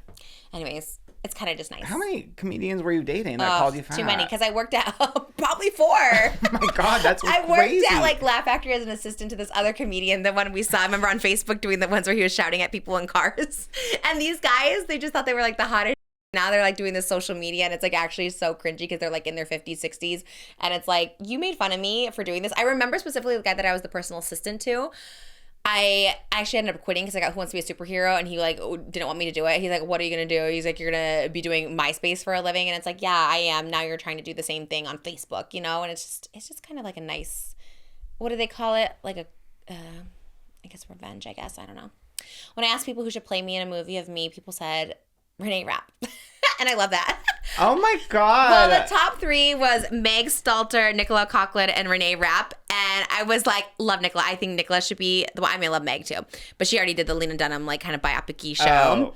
But then Renee Rapp was so random. And I was kind of like, wait, I love it. I mean, she would have to, like, gain weight or wear a fat suit or something like that. Because Moses was like, what did you type in the other day? You said, you're like, Sydney Sweeney. I was like... In what world is Sydney Sweeney me? See it. No, and she would also have to wear a fat suit. Like, She it has to literally be... already played her. Like that was the character she True. played. I Oh. know, 100%. He that- thinks the Euphoria episode was still based on me. He's like, they had Totally you in there as an based- Easter egg because the whole episode was based on you. I was like, That's why they had her in that specific episode. Because I was there when you were doing those videos, and it was exactly the same ears you were wearing, the same bikinis you were wearing. Everything is the same. There were more details that were he exactly the thinks it same. was, my episode was based. But I showed him Nicola Coughlan because he hasn't seen her like outside of Bridgerton. So I showed him like the Skims campaign where she's like gorgeous and like body yaddy. And then I'm like, that could be me. That could be me. She could play younger. He's like, no, I don't see it at all. I don't see it at all. And then I'm like, well, who? So then he's like looking for people that look like me. He's like, maybe Sydney Sweeney, BFFR. You know what I mean? Like, no way. I think Nicola. But I would love Renee Rapp too. But I think Nicola Coughlan would be the one for me. Anyways, I was very excited to see people's Choices. Suggestions. I'm just going to put it out there. The way to an Oscar is a body transformation. So I think these actresses They have to gain want a their little weight. shot. Yeah. Dove Cameron, time to put on the pounds. Oh, I could see Dove Cameron. That does make sense. Yes. Yeah. You I guys have similar know. faces. I think she just needs to, and because it's different eras in my life, like you slowly gain the weight. Oh, You know what I mean? yeah. I was at 1.160, so you gain a little there, and then you have to go up to 260. But To lose it all. it's very Tom Hanks in Castaway, and did he not win the Oscar? Absolutely. So I'm with you on that, on the weight transformation of it all. It's like, God, they're doing a freaking a millionth Marilyn Monroe movie, and then they cast Dakota Johnson to play young Marilyn, and then they cast a separate actress for old Marilyn. Dakota Johnson's like my age, though, isn't she? Yeah, actually. That's the age. Marilyn was younger than us when she died. A young Marilyn's crazy, but okay. Love that. Dakota Johnson and Ellen Burstyn will play different versions of Marilyn Monroe. So yeah, she's like, yeah. God, they really kind of stopped making Marilyn Monroe movies. That's what I'm saying. I'm like, that I think last we've one was covered awful. them all. Yeah. The Ana de Armas one. Yes. She did look like her. Did they use AI with that? Her face. I don't think so. There was some performances where she looked identical, and I was like, I feel like they have to use it a little bit.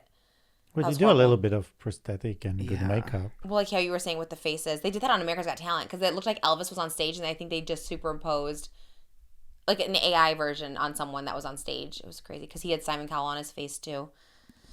Everyone's using the AI now.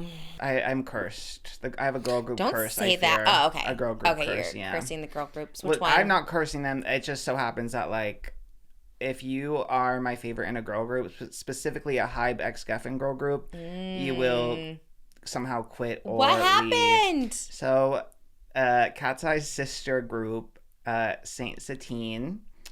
My favorite in there, or my bias in there, Lexi. She just announced the day before my birthday that she will no longer be in the girl group. Mind you, they haven't even put out like an album. They just did a show. They did like a web show finding their fourth member like 2 months ago.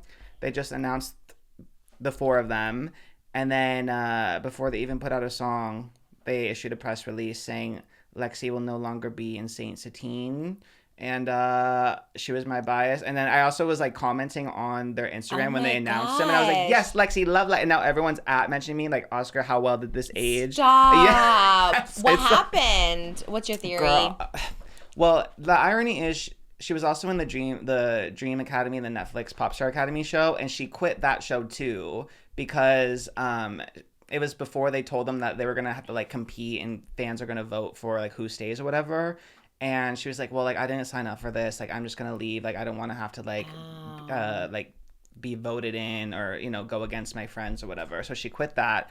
And then that was the gag of her coming back because they told her, or in the interviews in the Netflix show, they literally said, like, we thought Lexi was going to go all the way. Like, we loved Lexi. This is, like, a huge loss to see her go. Like, she was one of our choices to be in the girl group. Damn. So she, like, there was a world where she could have been in Cat's Eye. And then they announced a second girl group. Oh my God. She's like the first one they announced. It was like a big gag. There's two other girls from the Netflix show, Emily and Samara, were also in there too. But like they agreed because they all wanted to do it together. And then, out of nowhere, once they got their fourth member, Lexi's like, actually, no. Oh. And they said that basically the TLDR is that like it was a different vision than what they told her it was going to be in the beginning. So some people are like, the direction changed because their fourth member, they're all in their 20s, but their fourth member is only 16. So they have to like, instead of being like, you know, brats dancing older, like more sultry, now they have to like make it younger. They like should have PG. them all over 18. They really should have. And the other thing too is she's from Sweden, so kind of like Manon, like from Cat's Eye, where like they're European and like they have such a culturally like such a different perspective of like work-life balance, where it's like it's not, Manon gets called like lazy or whatever, but it's not that. It's just like Swedish. She's from Manon grew up in Switzerland, and then Lexi's in Sweden, so like the Europeans like they just have such a different culture as far as like work-life balance, like not sacrificing everything for your work, you know, like still having like personal time.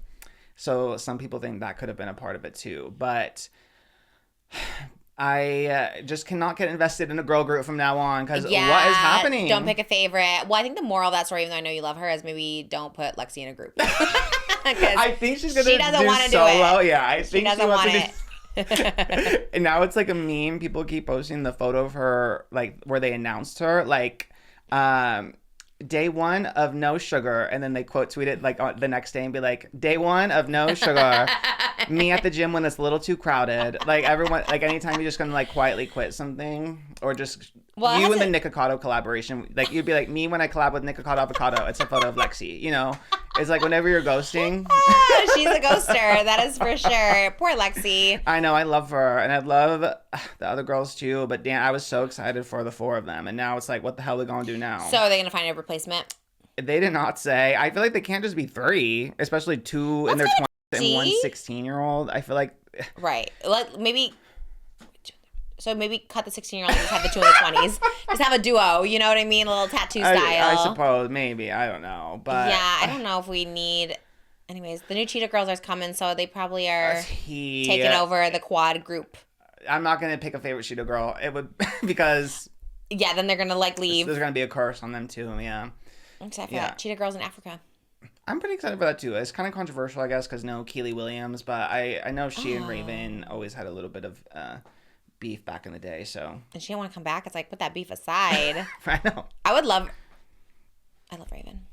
I was thinking of like people who could play me. I love Raven too. I mean, Ana de Armas was like Hispanic playing Marilyn Monroe, so I So thought yeah, like maybe. 'cause I love Randy Rodriguez too. Yeah. I think it's okay. Yeah. Anyways, there's so many people.